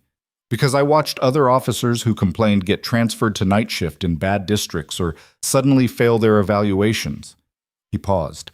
Because the system protects people like Greer, and I wanted to survive. The courtroom was silent. Brennan played one of the recordings from Holloway's flash drive. Greer's voice, casual and cruel, describing how he'd grabbed a nurse by the arm and squeezed until she cried, all because she'd made him wait 20 minutes for a prisoner's discharge paperwork. Several jurors looked nauseated. Vance's cross-examination tried to paint Holloway as a disgruntled employee seeking revenge, but the recordings spoke for themselves. By the time Holloway stepped down, the defense's narrative about a few bad apples was looking increasingly untenable. During the lunch recess, Mara found Torres in a witness room flanked by 2 marshals. He looked tired, but resolute. Heard you're testifying this afternoon, she said. Yeah, it should be fun. Torres managed a weak smile. My union's already expelled me. Got an email this morning. Sorry. Don't be. I should have done this years ago. He leaned back in his chair. My daughter called last night. First time we've really talked since she told me about what happened to her. She said she was proud of me. You raised a good kid. I raised a kid who had to hide being assaulted because she knew her own father's department wouldn't protect her. That's not something to be proud of. Torres rubbed his face. But maybe I can fix some of it now. He took the stand at 1347, still in his captain's uniform despite the union expulsion, every brass button polished to parade standard. If he was going down looking like the cop he'd wanted to be. Brennan walked him through his 25-year career, the cases he'd worked, the promotions he'd earned, the commendations for bravery and service, building him up before the hammer fell. Captain Torres, when did you first become aware of Officer Greer's pattern of misconduct? About 6 years ago. A nurse filed a complaint after Greer shoved her during a prisoner transport. I was a lieutenant then, supervised the initial review. What happened to that complaint? It was dismissed. Greer claimed the nurse had been obstructing his duties. His union rep backed him up. My supervisor told me to let it go. Did you? Torres's jaw tightened. Yes.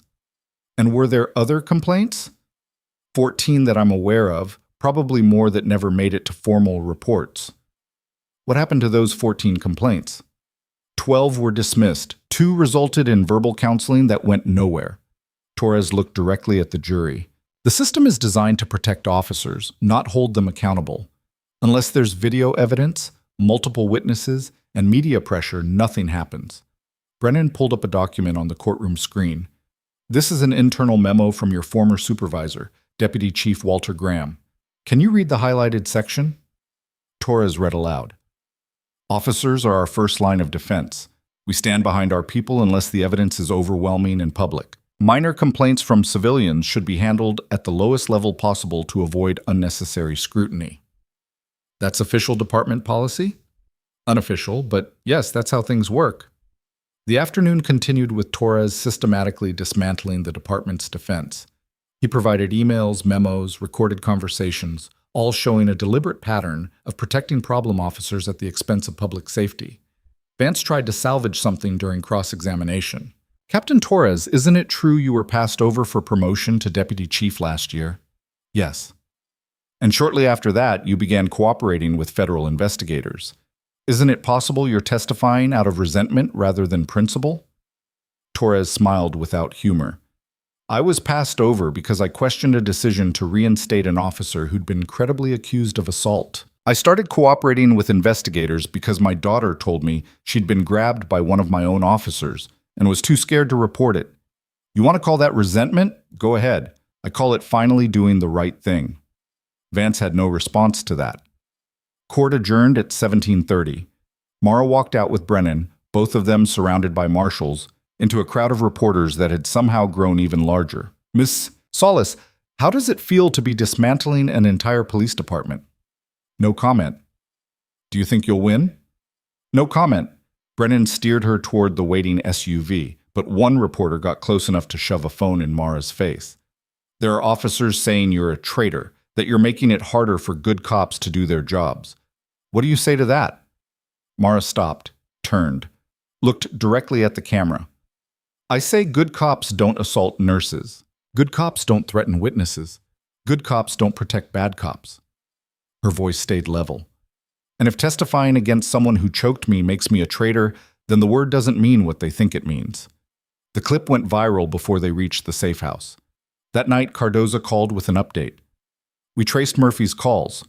2 went to a former officer named Carl Decker, got fired 3 years ago for excessive force, now works private security. 3rd call went to someone we haven't identified yet, but the number's registered to a P.O. box in South Mitchell. What's Decker's status? In the wind. We've got a warrant out, but he knows how to disappear. Santos added from speakerphone, we're also seeing increased chatter on law enforcement forums. A lot of angry cops talking about the trial, about witnesses who need to be handled, about the case being an attack on all officers. Threats? Veiled. Nothing explicit enough to prosecute, but the intent is clear. They want you scared. Mara looked at the window, at the city lights beyond. I've been scared. Doesn't change anything?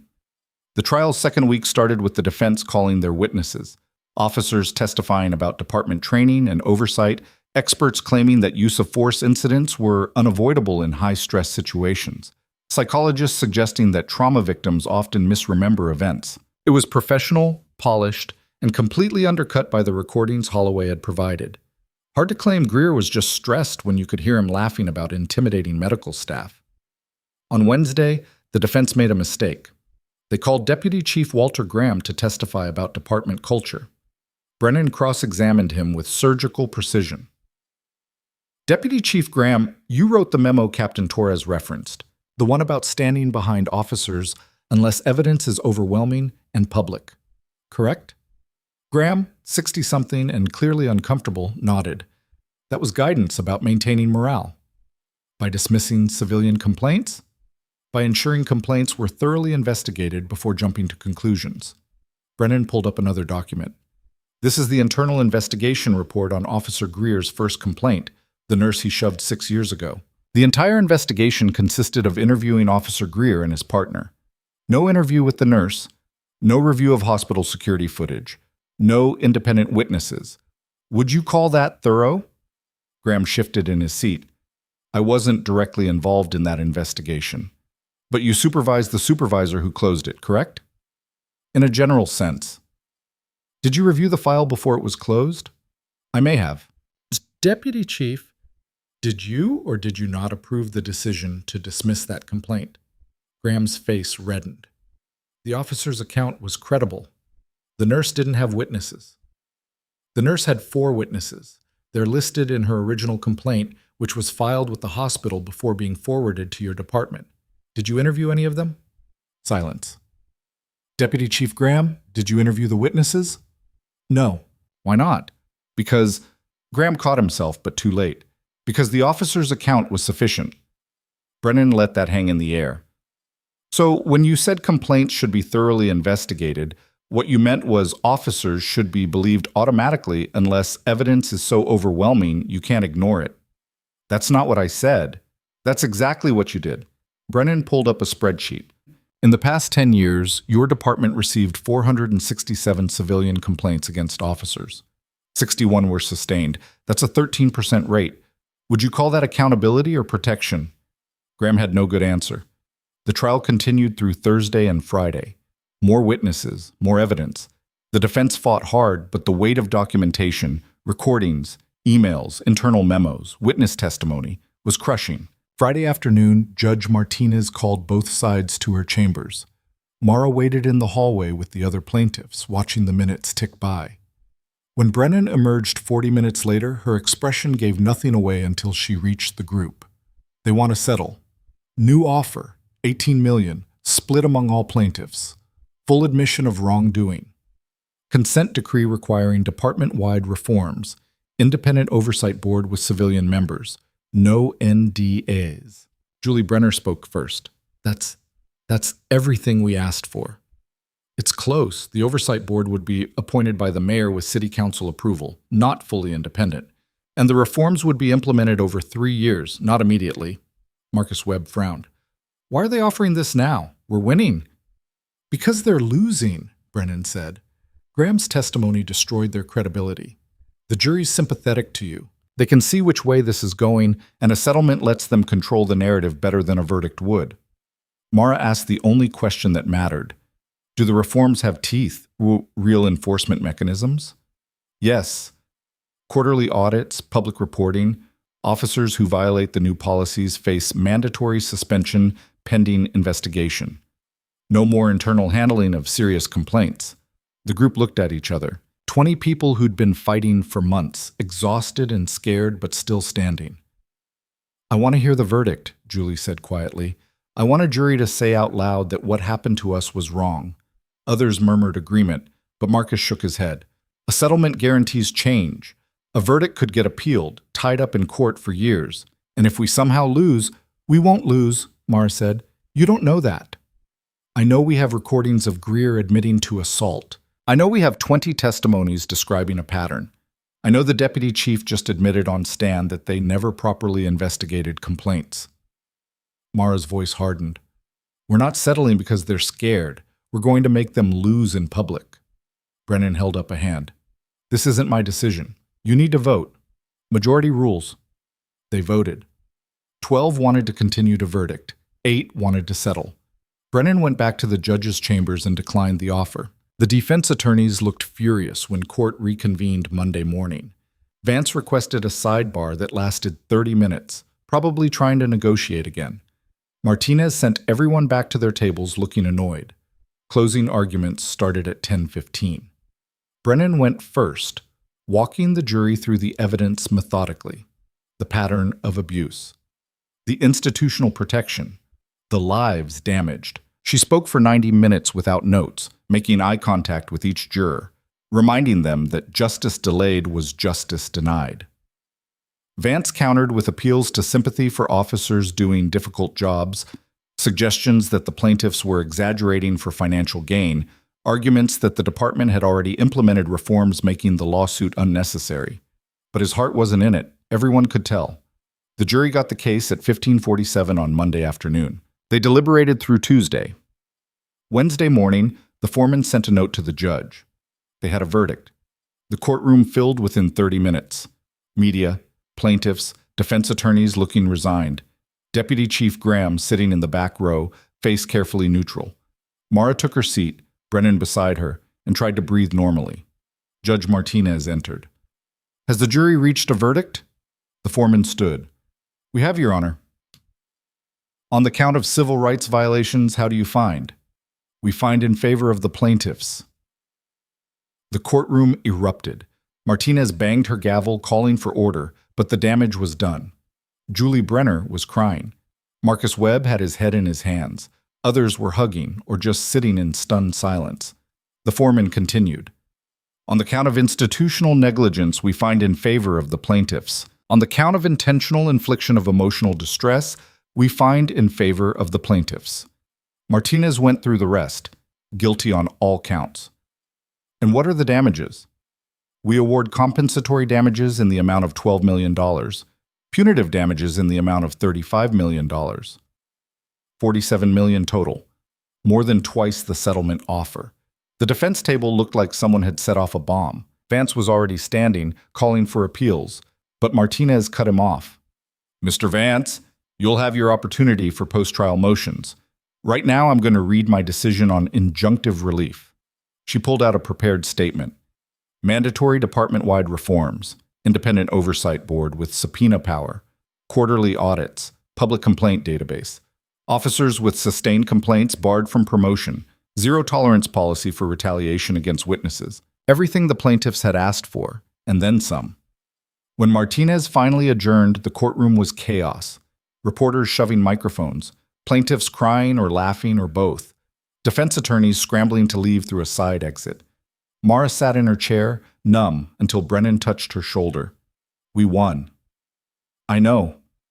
47 million, Mara, plus the reforms. This is everything. Mara nodded slowly. It was everything. And somehow it still felt incomplete, like winning the battle didn't erase the fact that the war had been necessary in the first place. Outside, the press conference was a madhouse.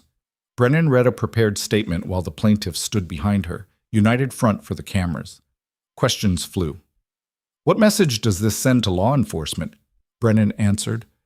"That accountability isn't optional, that badges don't grant immunity, that the people you are sworn to protect have rights that matter."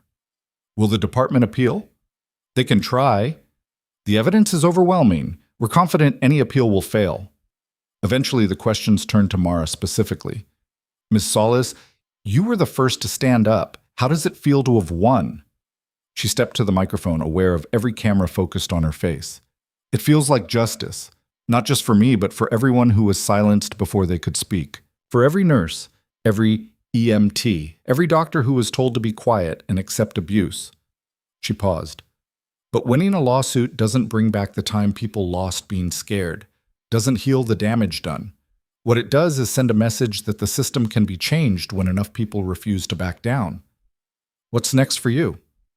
"I'm going back to work. I'm a nurse. That's what I do." The press conference ended. Marshals escorted Mara to the SUV, but before she could get in, someone called her name. She turned to see Captain Torres, no longer in uniform, walking toward her with a woman who looked like a younger version of him. His daughter, Mara realized. The paramedic. "This is Sarah," Torres said. "My daughter. I wanted you to meet her." Sarah extended her hand. "Thank you for everything you did, for not backing down. You would have done the same." "I didn't, though. When it happened to me, I stayed quiet." Sarah's eyes were wet. "But watching you fight back gave me the courage to finally report it. The officer who grabbed me is being investigated now, because of you." Mara didn't know what to say to that, so she just squeezed Sarah's hand and nodded. Torres added, The department fired me this morning, effective immediately. I'm sorry. Don't be. I've got interviews lined up with 3 different agencies that actually want to reform their cultures. Turns out whistleblowers are in demand. He smiled. My daughter's proud of me again. That's worth more than a pension. They parted ways. Mara got in the SUV, and Reeves drove toward the safe house through afternoon traffic that seemed oblivious to the fact that something significant had just happened. Her phone buzzed. Cardoza. Saw the verdict. Congratulations. Thanks. What's the status on Decker? That's why I'm calling. We found him. Or rather, he found us. Turned himself in an hour ago with a lawyer and a cooperation agreement. Mara sat up straighter. He's flipping? Completely. Says he was hired by Murphy to intimidate witnesses, but there were others involved. He's giving us names, dates, payment records. This goes deeper than we thought. How deep? Union officials, city council members, even a prosecutor who was killing cases against problem officers. Cardoza's voice turned grim. We're talking about RICO charges. Conspiracy. A network that's been operating for over a decade. When do you arrest them? Tomorrow morning. Coordinated raids. FBI, state police, marshal service. We're taking down the whole thing at once. He paused. But Mara, you need to stay in protective custody until this is done. These people just lost $47 million and their entire protection racket. They're going to be desperate. That night, the safe house felt smaller than usual. Mara paced, unable to settle, while Reeves and Kowalski monitored feeds from their laptops. At 23:47, her phone rang. Unknown number. She almost didn't answer, but something made her pick up. Hello? Heavy breathing on the other end, then a voice, male, distorted like it was being run through a modulator. You think you won. You didn't win. You just made things worse for yourself. Who is this? Someone who's tired of people like you destroying good cops' lives. You're going to pay for what you did. The line went dead. Mara immediately called Cardoza. He had text trying to trace it within minutes, but like the others, it was a burner. This is the last gasp, he said. Tomorrow, we arrest everyone involved. This time tomorrow, they'll all be in custody. You sure about that? I'm sure we have enough evidence to prosecute. Whether we get convictions is up to juries, but yeah, I'm sure. Mara tried to sleep, but couldn't. At 4:30, she gave up and went to the kitchen for coffee. Reeves was already there, monitoring communications. Big day, Reeves said. You could say that. At 6 o'clock, Cardoza called with a countdown.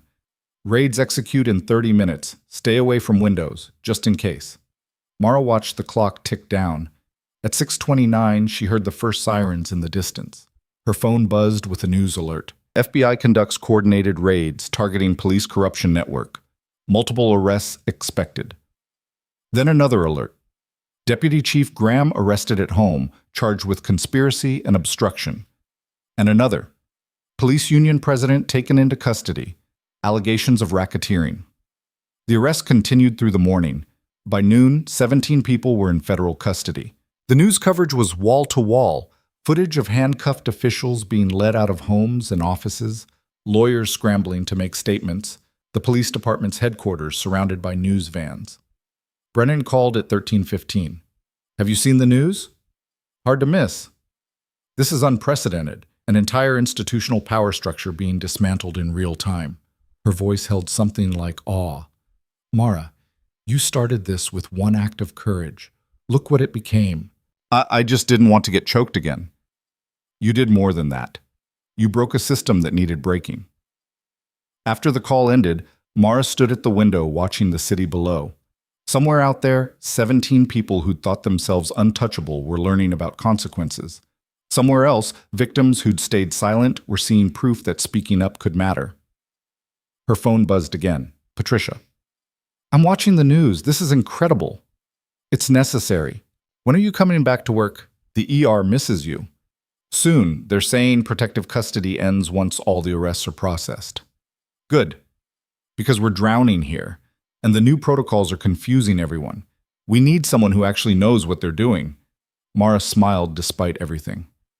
I'm just a nurse, Patricia. You're a lot more than that. But yeah, come be just a nurse again. We could use one. The last arrest happened at 1647.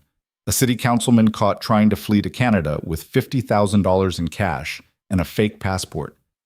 The news covered his capture live, helicopters following the police chase. By 1800, Cardoza declared it safe for Mara to leave protective custody. Everyone we identified is in custody. The threat's neutralized. What about the phone call last night? The voice? We're still working on identifying the caller, but without the network to back them up, they're just one angry person making empty threats. Mara packed the few belongings she'd accumulated at the safe house. Some clothes, toiletries, the file folder with trial documents she'd been reviewing obsessively. Reeves drove her back to her actual apartment, the one she hadn't seen in weeks. It looked exactly the same, dust on the surfaces, mail piled by the door. The photo of her unit still on the bookshelf. She stood in the middle of her living room, feeling like a stranger in her own space. Her phone buzzed. Another unknown number. She tensed, then answered. Mara Solis? Who's this? Detective Lisa Park, Internal Affairs. I'm part of the new oversight board the court mandated. I wanted to reach out personally to thank you for your testimony and to let you know we're implementing the reforms starting next week. Mara exhaled. That's good to hear. We've also identified 43 additional complaints that were improperly dismissed. We're reopening every single one. Some of the officers involved have already been suspended pending investigation. How many officers? 12 so far. Could be more as we dig deeper. After Park hung up, Mara sat on her couch and let the reality sink in. 43 complaints. 12 suspended officers.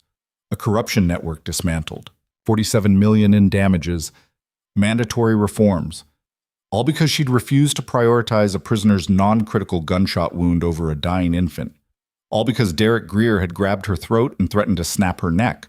All because she'd been just a nurse who turned out to be a decorated combat veteran with an admiral willing to back her up.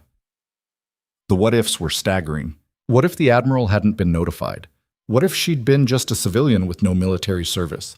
What if she'd been alone, with no witnesses, no video, no leverage? The answer was obvious. Greer would have walked.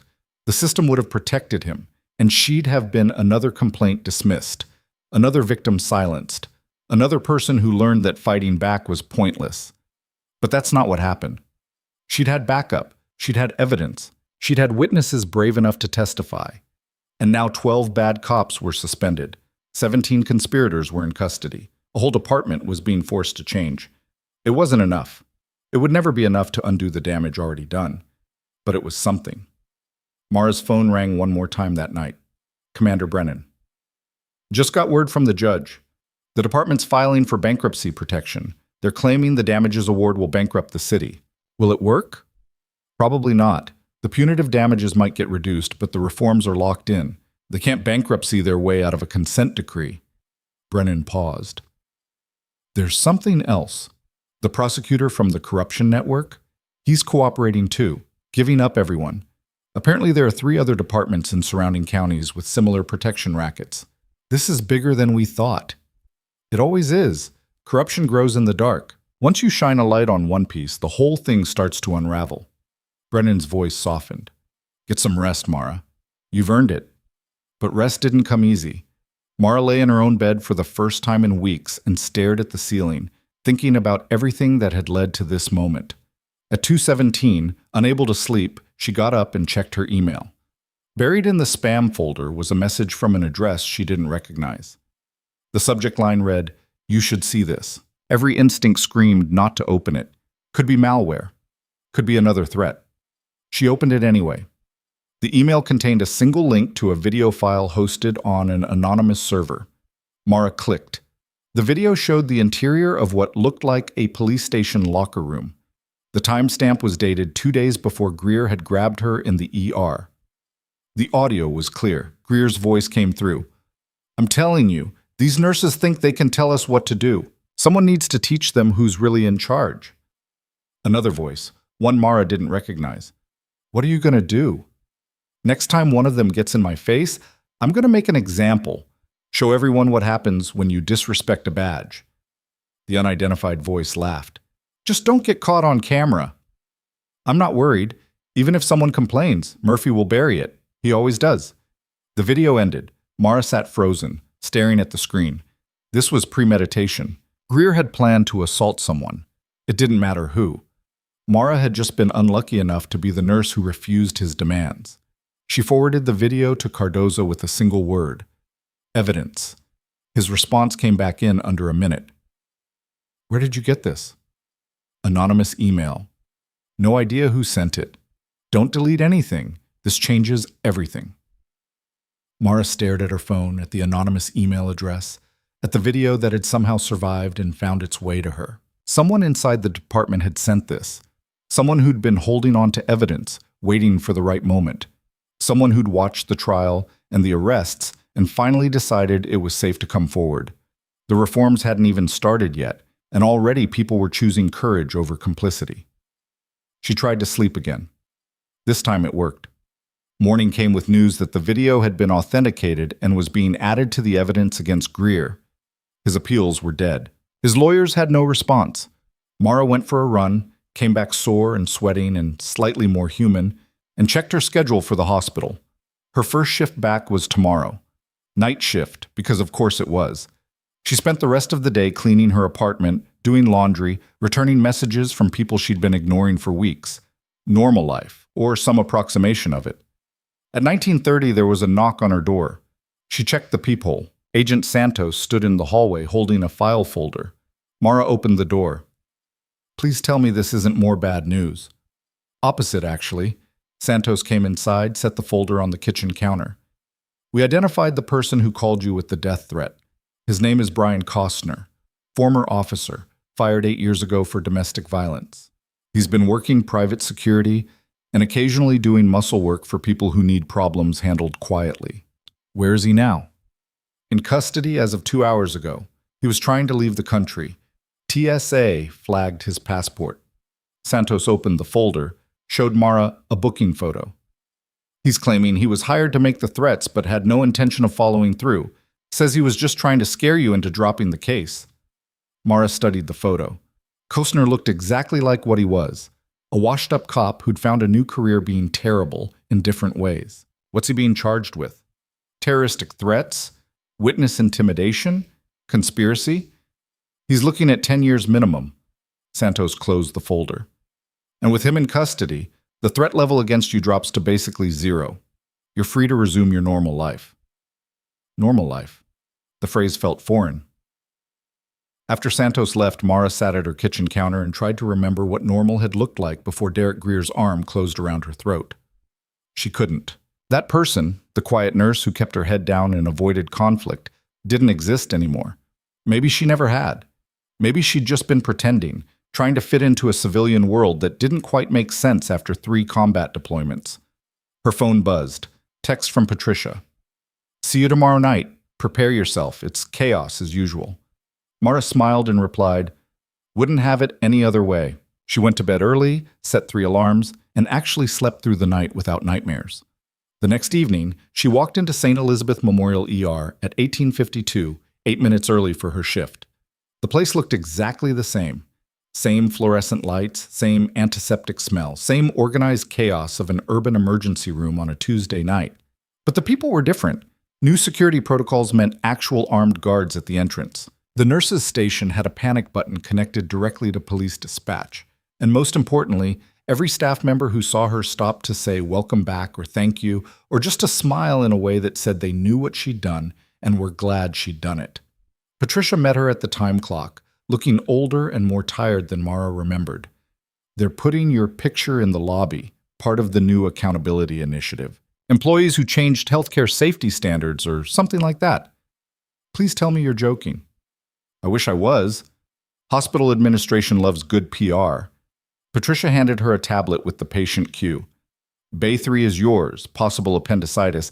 Bay 7 has a psych evaluation pending, and trauma's got a car accident coming in about 10 minutes. Mara scanned the list, felt herself sliding back into the familiar rhythm. Patients, priorities, life and death, and the million small decisions in between. Feels good to be back? Feels normal. I missed normal. She worked the shift like she'd never left, moving between bays, triaging patients, making the calls that kept people alive. Around midnight, an officer brought in a prisoner with a hand injury, minor laceration, nothing serious. The officer was young, nervous, probably fresh out of the academy. He approached the nurse's station carefully. "Excuse me, I need someone to look at my prisoner's hand." Mara looked up from her chart. "How did it happen?" "Fell during arrest. Cut it on broken glass." "Okay. Give me 5 minutes to finish with the patient in Bay 2, then I'll take him." The officer nodded and stepped back, waiting quietly, not demanding, not threatening, not treating his badge like it granted automatic priority. Patricia noticed. "That's new. That's what 47 million in damages and 17 arrests will do, make people reconsider their behavior." When Mara finished with Bay 2, diabetic episode, stabilized and admitted, she treated the prisoner's hand. The officer waited patiently, thanked her when she was done, and left without incident. Small change, but change nonetheless. The shift ended at 7 a.m. Mara walked out into the morning light, feeling exhausted and satisfied and remarkably close to okay. Her phone buzzed as she reached her car. Unknown number, but this time when she answered, the voice on the other end was familiar. Admiral Kincaid. "Petty Officer Solace, I wanted to call personally to congratulate you on the verdict." "Thank you, sir, but I'm not active duty anymore." "Mara's fine." "Old habits." She could hear the smile in his voice. "I also wanted to let you know. The Secretary of the Navy is considering you for a civilian commendation, for the courage you displayed and the changes you helped implement." "That's not necessary, sir." "It's absolutely necessary. What you did matters, Mara. Not just legally, but culturally. You reminded people that integrity isn't optional, that some fights are worth having." After the call, Mara sat in her car for a long moment, watching the hospital staff change shifts, watching life continue. She was about to start the engine when one final text came through. From Derek Greer's public defender. "Client wants to meet. Says he has information you need to hear. Will you agree to a supervised visitation?" Mara stared at the message for a full minute. Every rational part of her brain said no. Said there was nothing Greer could tell her that mattered. Said giving him any attention was exactly what he wanted. But curiosity won. She replied, "When?" The response came back in 20 minutes. "Tomorrow, 1400, Federal Detention Center. You'll have 30 minutes. Guards present. No physical contact." Mara forwarded the message to Cardoza, who called immediately. "You don't have to do this." "I know. Greer's a manipulator. Whatever he wants to say, it's probably designed to get under your skin or fish for information he can use in appeals." "Probably. So why agree?" Mara watched an ambulance pull into the ER bay, watched the crew sprint out with a gurney. "Because I want to look him in the eye and see what's left."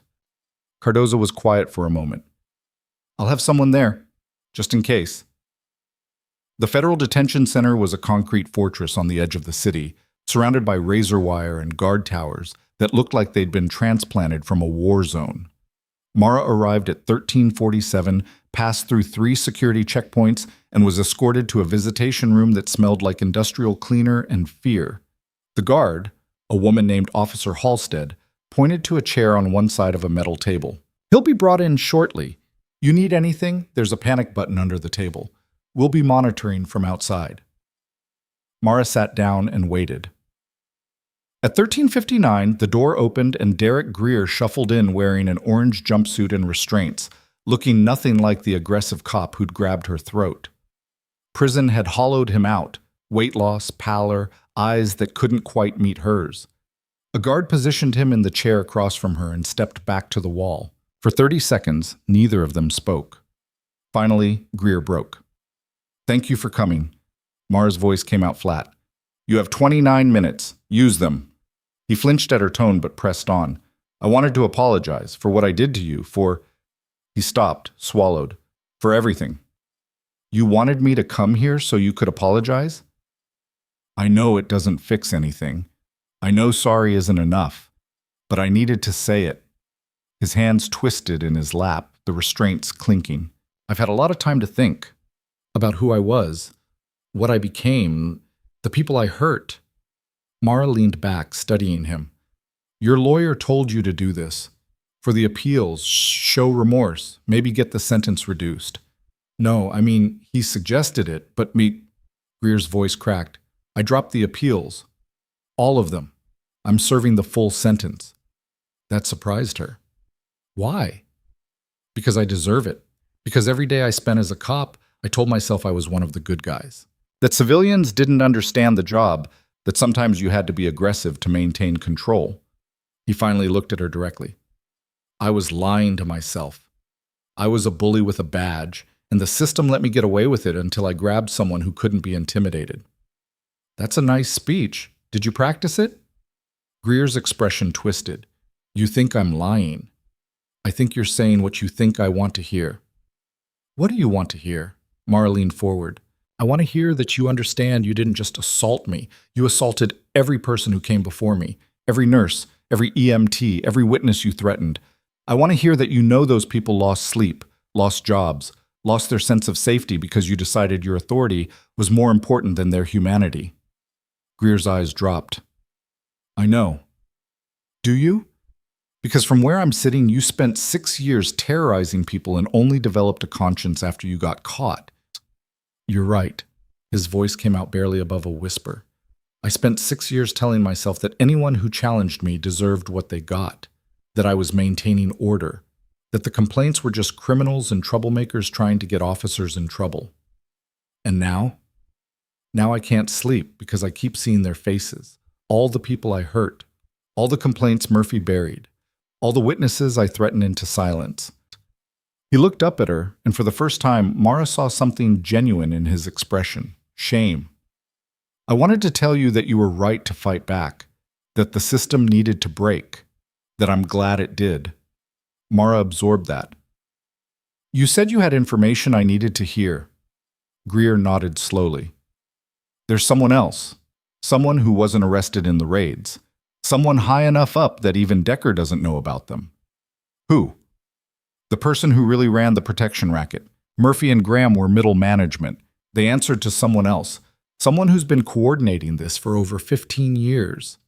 Greer pulled a folded piece of paper from his pocket, slid it across the table. I wrote down everything I know, names, meetings, payments I witnessed. It's not much, but maybe it's enough to finish what you started. Mara unfolded the paper. It was covered in Greer's handwriting. Dates, locations, a name she recognized from city politics. Councilman Victor Reyes, who'd been conspicuously absent from the arrest list despite showing up in several witness statements. Reyes has been untouchable, Greer continued, connected to everyone. When the raids happened, I figured he'd go down with the rest. When he didn't, I realized he must have insulation we didn't know about. Why tell me? Why not give this to the FBI directly? I tried. They said they need corroborating evidence before they can move on someone at his level. He's too well protected, too many lawyers. Greer's expression hardened. But you've already taken down everyone else. You're the only person who might be able to finish this. Mara studied the paper, then looked at Greer. This doesn't make us even. You understand that, right? You apologizing, giving me information, it doesn't erase what you did. I know. You're still a bad cop who hurt people. I know. And 3 years in prison doesn't balance the scales. I know. Greer's voice was steady now. But maybe this helps the next person. Maybe it stops Reyes from protecting the next version of me. He paused. That's all I have left, trying to break what I helped build. The guard called time. Greer stood, the restraints forcing him into an awkward shuffle toward the door. He paused at the threshold. For what it's worth, you were the best thing that ever happened to the department. Not because you're military, not because you had backup, because you refused to accept that this is just how things are. He met her eyes one last time. I hope the next time a cop crosses the line, there's someone like you standing in the way. Then he was gone, escorted back to whatever cell he was learning to call home. Mara sat alone in the visitation room, staring at the paper in her hands. Officer Halstead appeared in the doorway. You okay? Yeah, just processing. Outside, she called Cardoza from her car and read him everything on Greer's paper. Reyes, Cardoza said, his tone suggesting he wasn't surprised. We've had suspicions, but no hard evidence. He's careful, always 3 layers removed from anything actionable. Greer says there are meetings, payments he witnessed directly. Greer's testimony alone won't be enough. He's a convicted felon with every reason to deflect blame. We'd need corroboration, documents, recordings. So what do? We dig. See if Holloway or Torres know anything about Reyes. Cross-reference financial records. Look for patterns. Cardoza paused. But Mara, this could take months, maybe years. Are you prepared for that? She thought about Greer's face, about the genuine shame she'd seen there, about the victims who were just starting to feel safe enough to come forward. Yeah, I'm prepared. The investigation into Reyes became a slow burn. Cardoza and his team pulled records, interviewed witnesses, followed money trails that wound through shell corporations and consulting fees. Mara went back to her nursing shifts, living her life, occasionally meeting with investigators when they had questions. 6 weeks after the detention center visit, Holloway called her directly. I remembered something. About 3 years ago, Greer took me to a meeting at Reyes's office. Said it was about community policing initiatives. But when we got there, it was just Reyes, Murphy, and Graham. They sent me to wait in the lobby. What happened? I don't know. They were in there for 90 minutes. When Greer came out, he had an envelope. I assumed it was paperwork about the initiative. But looking back, knowing what I know now, Holloway trailed off. It could have been a payoff. Did you tell the FBI? Telling them now. But it's still circumstantial. We need something concrete. The concrete evidence came from an unexpected source 2 weeks later. Deputy Chief Graham, facing a 20-year sentence and looking at spending his retirement in prison, decided to cooperate. His lawyer reached out to prosecutors with an offer, full testimony about Reyes's involvement in exchange for a reduced sentence. Cardoza called Mara with the news. Graham's willing to testify that Reyes coordinated the protection network, told supervisors which complaints to bury, provided legal cover when things got messy, even threatened witnesses on occasion. Is his testimony enough? Combined with the financial records we've been building? Yeah, it's enough. The arrest happened on a Thursday morning, covered live by every news outlet in the state. Federal agents walking into City Hall, emerging 20 minutes later with Councilman Reyes in handcuffs, his face a mask of fury and disbelief. The charges were extensive: racketeering, conspiracy, obstruction of justice, witness tampering. The indictment laid out 15 years of coordinated corruption, a network that had protected bad cops, buried complaints, and destroyed the lives of anyone who challenged the system. Mara watched the coverage from the hospital break room during her shift, surrounded by other nurses who'd followed the case from the beginning. Patricia shook her head. A city councilman. How deep does this go? Deeper than we thought, Mara said, but we're finding the bottom. Reyes's trial was scheduled for 8 months out. In the meantime, the reforms from the civil case began taking effect. The Independent Oversight Board started operations. The complaint database went public. Officers with sustained violations were suspended or fired. The department's culture didn't change overnight, but the foundation had cracked, and new growth was possible. Mara testified at Reyes's trial when it finally convened. The defense tried the same tactics Greer's lawyers had used, attacking her credibility, suggesting she was biased, implying she had a vendetta against law enforcement. She answered every question the same way she had before: calm, precise, unshakable. The jury deliberated for 3 days and came back with guilty verdicts on all counts. Reyes was sentenced to 18 years in federal prison. No parole, no deals. The courtroom was packed with victims: nurses, EMTs, doctors, witnesses who'd been threatened over the years. When the sentence was read, several people cried. Others just sat in stunned silence, like they couldn't quite believe it was real. Outside, reporters swarmed again. Mara had gotten better at navigating them, at giving short statements that said enough without saying too much. How does it feel to have brought down an entire corruption network? It feels like the beginning, not the end. Corruption doesn't disappear because you arrest the people running it. You have to rebuild the systems that allowed it to flourish. What's next for you? Same thing I've been doing. Nursing, saving lives, making sure the ER is a place where everyone gets treated fairly. Do you consider yourself a hero? Mara paused at that one. No, I'm just someone who refused to accept that getting choked by a cop was something I had to live with.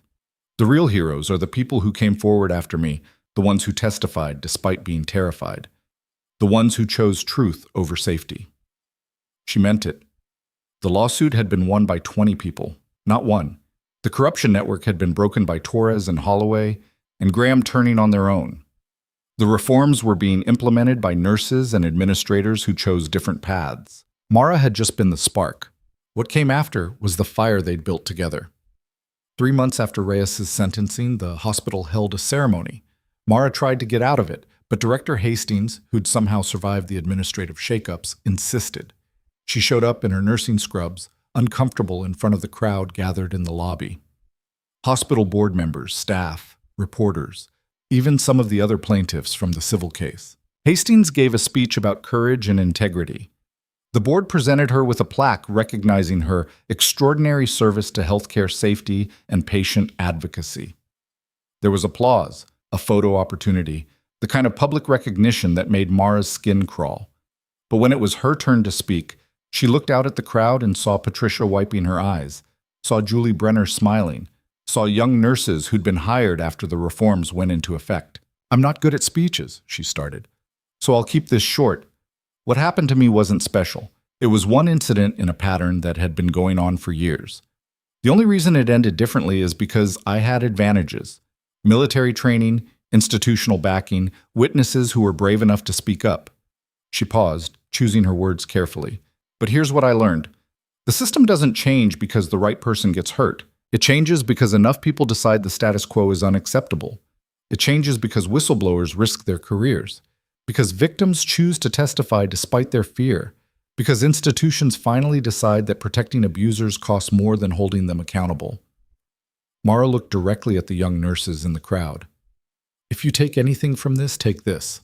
You don't have to accept abuse as part of the job. You don't have to stay quiet when someone with authority crosses the line. And if you do speak up, you're not alone. There are systems now, protections, people who will back you up." The applause was loud and long. Mara endured it, shook the necessary hands, posed for the necessary photos. Then she excused herself and went back to work. Bay 4 had a cardiac event. Bay 9 needed a psych evaluation. Trauma had a motorcycle accident incoming. Life continued. 6 months after the ceremony, Mara received an invitation to speak at a national nursing conference about healthcare worker safety and institutional accountability. She almost declined, but Patricia convinced her to go. "You have a platform. Use it." So she went to Chicago, stood on a stage in front of 300 nurses, and told her story. Not the sanitized version from news coverage. The real version. The fear, the anger, the moment she doubted herself, the aftermath of watching a system slowly, painfully change. Afterward, a young nurse approached her. Couldn't have been more than 25, still carrying that idealistic energy that hadn't been ground down by double shifts and bureaucratic nonsense. "Thank you for what you did. I was assaulted by a security guard at my hospital last year. I reported it, and they actually investigated. He was fired." Her eyes filled. "That wouldn't have happened before you, before the reform spread." Mara didn't know what to say to that, so she just hugged the kid and hoped it was enough. The speaking invitations multiplied. Mara accepted some, declined others, trying to balance advocacy with the nursing career she actually wanted. She started consulting with hospitals about safety protocols, helped draft federal guidelines for handling law enforcement in medical settings, testified before congressional committees about healthcare worker protections. But she always came back to St. Elizabeth Memorial's ER.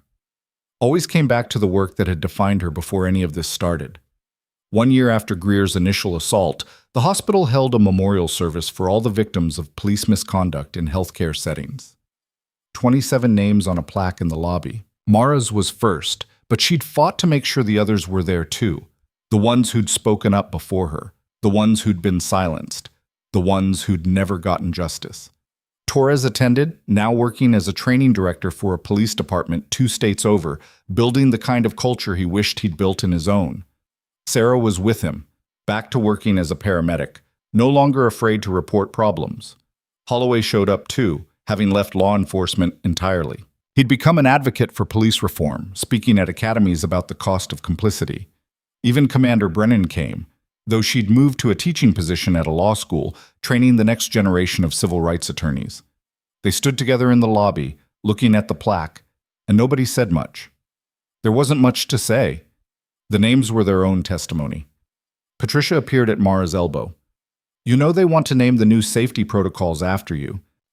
Absolutely not. I told them you'd say that. They're doing it anyway. Patricia smiled. The Solace Standard has a nice ring to it. I hate you. No, you don't. She was right. Mara didn't hate anyone anymore. Not even Greer, who was serving his sentence in whatever federal facility had space for disgraced cops. Not Murphy or Graham or Reyes, all of whom were facing their own consequences. Hatred required energy she'd rather spend elsewhere. That night, back in her apartment, Mara looked at the photo on her bookshelf. Her old unit, all of them younger, none of them knowing what came next. She thought about adding a new photo, something from the past year. But what would it show? Her in scrubs? The plaque in the lobby? The courtroom? None of those captured what mattered. What mattered was the nurse who'd approached her in Chicago. The reform spreading to other hospitals. The complaints being investigated instead of buried. The culture slowly, incrementally shifting toward accountability. What mattered was that the next time someone like Greer decided to grab a nurse, there would be systems in place to stop them. Witnesses who knew they could speak up. Oversight that actually had teeth. Mara's phone buzzed. Message from an unknown number. She tensed reflexively, then forced herself to relax. The threats had stopped. Costner was in prison. The network was broken. She opened the message. Miss Solace, my name is Rachel Torres, Captain Torres's daughter. I wanted to thank you for everything you did. Because of you, I finally reported what happened to me. Because of you, the officer who assaulted me is being prosecuted. Because of you, I'm not scared anymore. Thank you for being brave enough to fight. Mara read it twice, then saved it in a folder with the other messages she'd received over the past year. Hundreds of them now. Nurses, EMTs, doctors, people who'd found courage in her example, who'd spoken up, who'd refused to accept that abuse was just part of the job. She didn't respond to most of them. Didn't need to. They weren't reaching out for a reply. They were reaching out to say they'd heard her message, that you don't have to stay quiet, that the system can change, that one person standing up creates space for others to follow. The next morning, Mara went for her usual run, grabbed coffee from the place that always spelled her name wrong, and showed up for her shift at the hospital. The ER was chaos. Multi-car pileup on the highway, mass casualty protocols activated, every bay full, and more ambulances incoming. Mara tied her hair back, grabbed a trauma gown, and moved into the controlled chaos that had defined her adult life. Combat medic to civilian nurse, war zones to emergency rooms, saving lives because that's what she'd trained to do. A teenage boy arrived with crush injuries. Mara took him, working with practiced efficiency, lines, fluids, assessment, stabilization. Around her, the team moved in synchronized rhythm, everyone focused, everyone professional. No officers demanding priority, no one threatening staff. Just medicine, clean and clear. The boy stabilized. Mara marked his chart and moved to the next patient, an elderly woman with cardiac distress, then a construction worker with a head injury, then a college student who'd been thrown from a vehicle. Hours blurred together. The pileup victims were triaged, treated, transferred. The ER slowly returned to its baseline chaos, manageable crisis instead of overwhelming disaster. At some point during the shift, an officer did bring in a prisoner. Minor injuries, nothing critical. The officer waited his turn without complaint, thanked Mara when she treated the prisoner, and left without incident. Small moment, but significant. During a rare quiet stretch around 2 a.m., Mara stood at the nurse's station and looked around the ER. New security badges on every staff member, panic buttons at every station, posted policies about patient rights and staff protections. The Solace Standard, protocols named after her despite her objections, printed and laminated at every workstation. Changes. Real, measurable changes. Patricia appeared beside her. You look contemplative. Just thinking about how different this place is from a year ago. Better different or worse different? Mara considered the question. Better? Not perfect, but better? You did that. You know that, right? We did that. Everyone who testified, everyone who pushed for reforms, everyone who chose to do things differently. Patricia squeezed her shoulder. Take the compliment, Mara. You started something important. After the shift ended, Mara walked out into the early morning light. The city was waking up, delivery trucks making rounds, early commuters heading to work, the slow build toward rush hour. Somewhere in that city, Derek Greer was in prison. Somewhere else, Victor Reyes was learning what powerlessness felt like. And scattered throughout the metropolitan area, nurses and EMTs and doctors were going to work knowing that if someone crossed the line, there were protections now. Systems. Accountability. Mara's phone buzzed one more time. Message from Admiral Kincaid. Petty Officer Solace, the Secretary has approved your commendation. Ceremony will be at the Naval Academy next month. Your attendance is requested but not required. Regardless of whether you attend, know that your service continues to make a difference.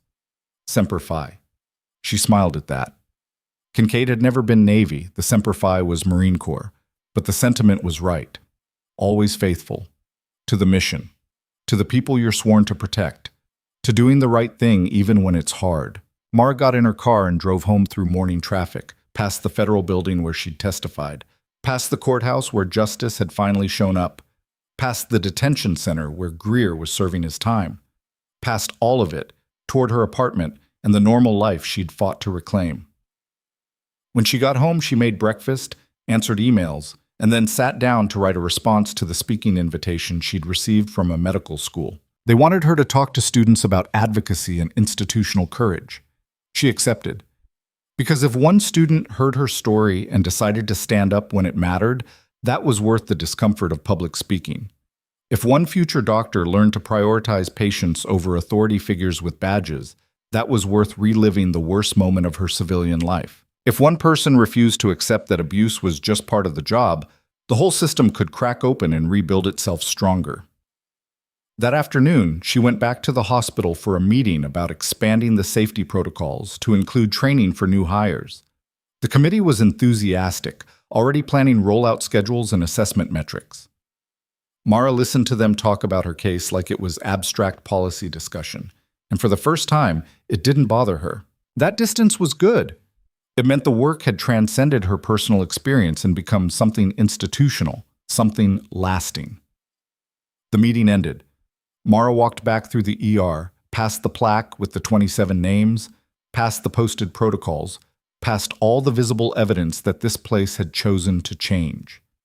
She found Patricia at the nurses' station, training a new hire who looked terrified and eager in equal measure. "Mara, this is Ashley. First day." Ashley's handshake was nervous.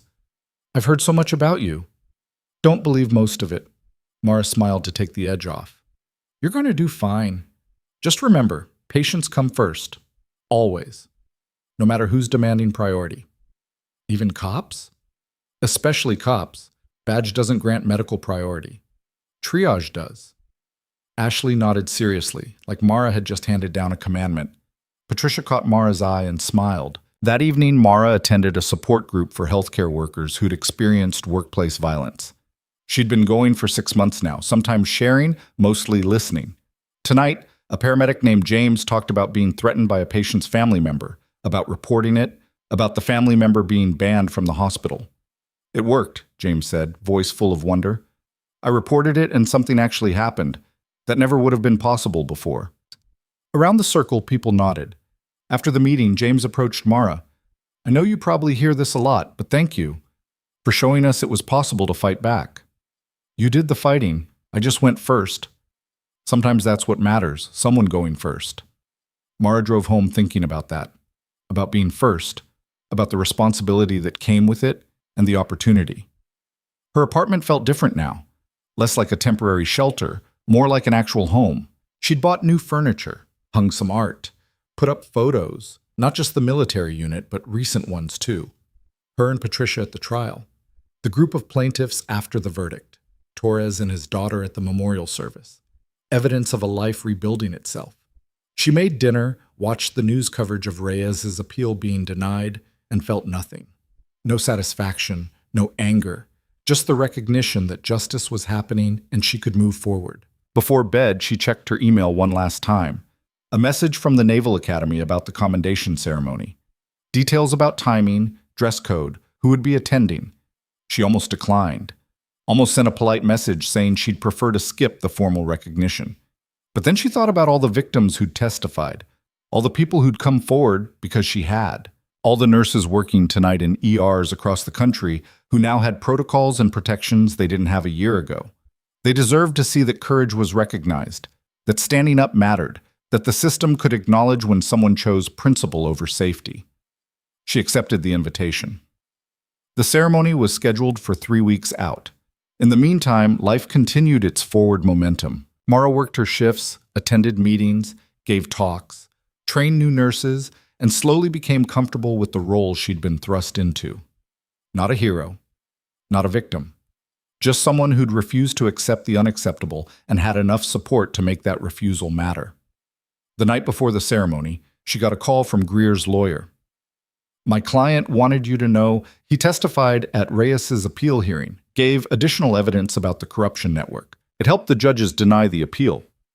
"Why tell me?" "He said you'd want to know the work was continuing, that he was still trying to break what he helped build." Mara thanked the lawyer and hung up. Greer was never going to redeem himself. 3 years in prison didn't erase 6 years of abuse, but he was trying to do something useful with his time, and maybe that counted for something. The commendation ceremony was held in the Naval Academy's Memorial Hall, formal and heavy with tradition. Mara wore her dress blues, the first time she'd put them on since leaving active duty. The fabric felt strange and familiar at once, like wearing a previous version of herself. Admiral Kincaid presented the award in front of an audience of officers, Academy staff, and a delegation from the Department of Defense. The citation was read aloud. Her combat service, the assault, the trial, the reforms implemented nationwide as a result of her testimony. Petty Officer First Class Mara Solis demonstrated extraordinary courage and commitment to justice, Kincaid said, his voice carrying across the hall. She refused to accept institutional failure. She stood against corruption at significant personal risk, and through her actions she has improved safety for healthcare workers across the nation. He pinned the medal to her uniform. "The Navy takes care of its own. Always has. Always will." Applause filled the hall. Mara stood at attention, accepting recognition she'd never sought, representing all the people who'd fought alongside her. After the ceremony, there was a reception. Mara endured the handshakes and congratulations with practiced grace, answering the same questions over and over. "What's next for you?"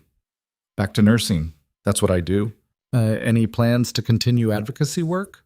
"I'll consult when asked, speak when it helps, but my primary job is patient care." "Do you have any regrets?" That question made her pause. "I regret that it took someone with my specific advantages to break the system. I regret that other victims didn't get justice. But do I regret fighting back? No, never."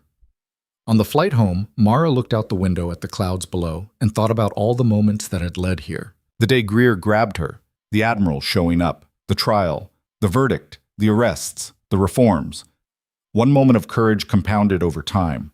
One refusal to stay quiet that echoed across an entire system.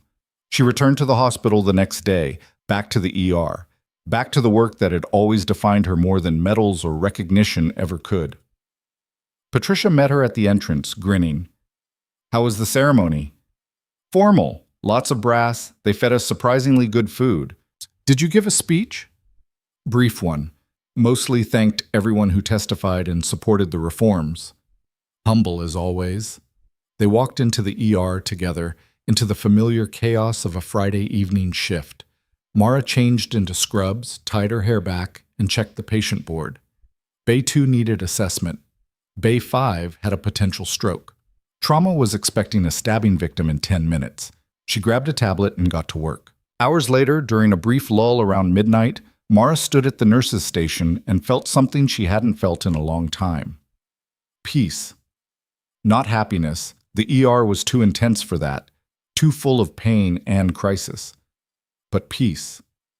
The sense that she was where she belonged, doing what she was meant to do, in a system that was finally, slowly learning to protect the people who kept it running.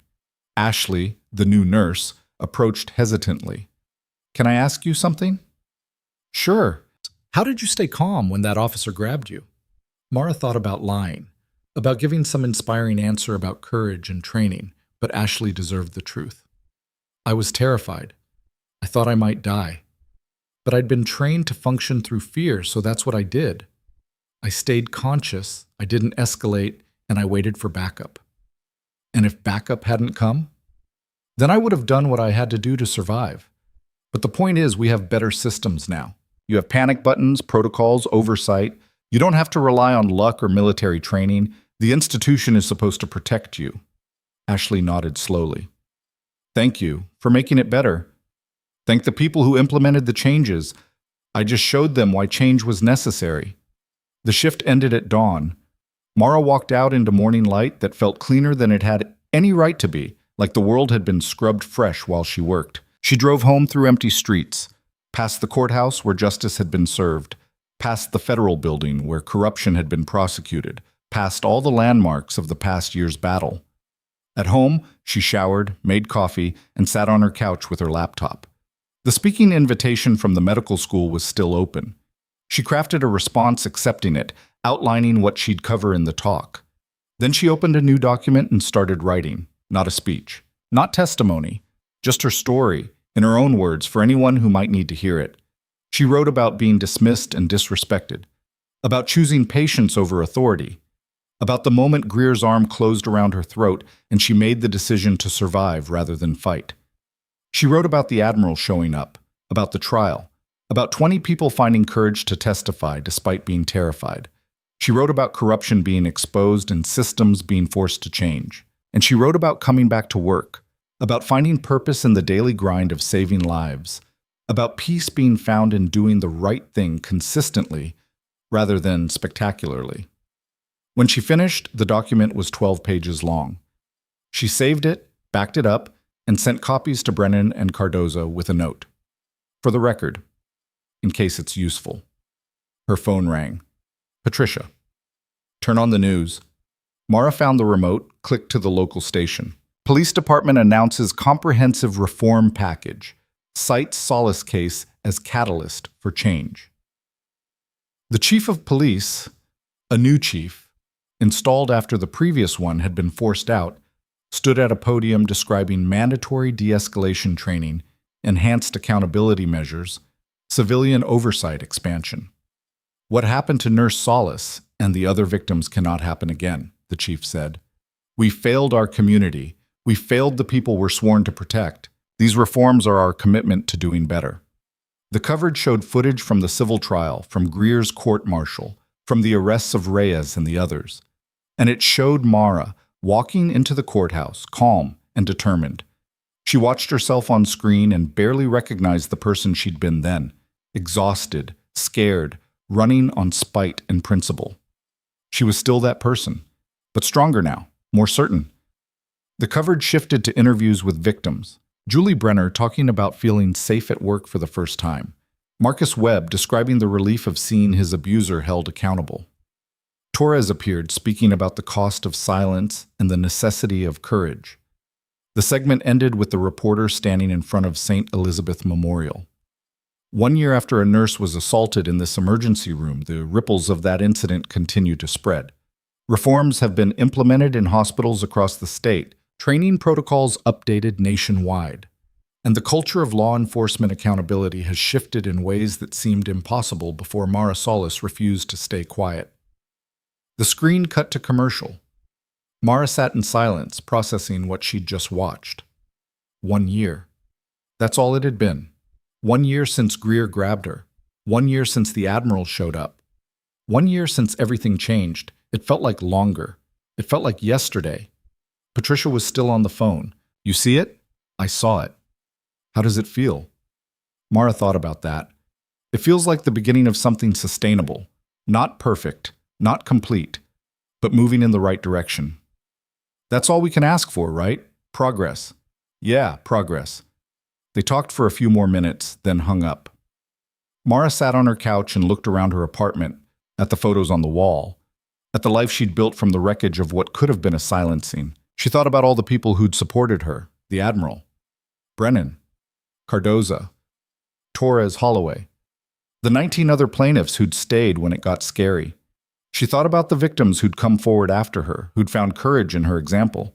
She thought about Ashley and the new nurses entering a profession that was finally learning to protect its own. And she thought about herself, Not as a hero or a symbol, but as a person who'd made a choice and lived with the consequences until they transformed into something better than what came before. Her phone buzzed one final time. Message from an unknown number. She opened it cautiously. Miss Solis, my name is Dr. Kimberly Hayes. I'm an ER physician in Seattle. Last week, an officer tried to force me to prioritize his prisoner over a critical patient. I refused. He got aggressive. I pressed the panic button. Hospital security removed him immediately, and he's now facing department discipline. I wanted to thank you. Because of the protocols you helped create, I was protected. Because of your courage, I had the support to do my job correctly. Thank you for fighting. It saved more than just your own safety. Mara read it twice, then saved it with the hundreds of others. She didn't respond. Didn't need to. Doctor. Hayes already knew what she needed to know, that standing up was possible, that systems could protect instead of silence, that one person's refusal could cascade into cultural change. Mara closed her laptop and went to bed. Tomorrow, she had another shift. More patients, more emergencies, more opportunities to do the job she loved in an environment that was finally learning to value the people doing it. She'd been called a lot of things over the past year. Hero, whistleblower, troublemaker, symbol. But lying in bed, drifting towards sleep, Mara knew what she really was. She was a nurse who'd done her job. She was a veteran who'd refused to be a victim. She was a person who'd stood her ground when it mattered, and she was proof that the system could change when enough people decided it had to. That was enough. That was everything. In the morning, she'd wake up and do it again. Not the fighting, not the testifying, but the living, the working, the steady, unremarkable act of showing up and doing right by the people who needed her. Some battles were loud and public. Some were quiet and daily. Both mattered. Both counted. And Mara Solis, former petty officer, current nurse, permanent thorn in the side of injustice, was ready for whatever came next, because she'd learned the most important lesson anyone could learn. You don't have to be perfect to make a difference. You don't have to be fearless to stand up. You just have to refuse to accept that wrong is right. And when you do, when you plant your feet and say, not here, not now, not to me, that's when everything changes.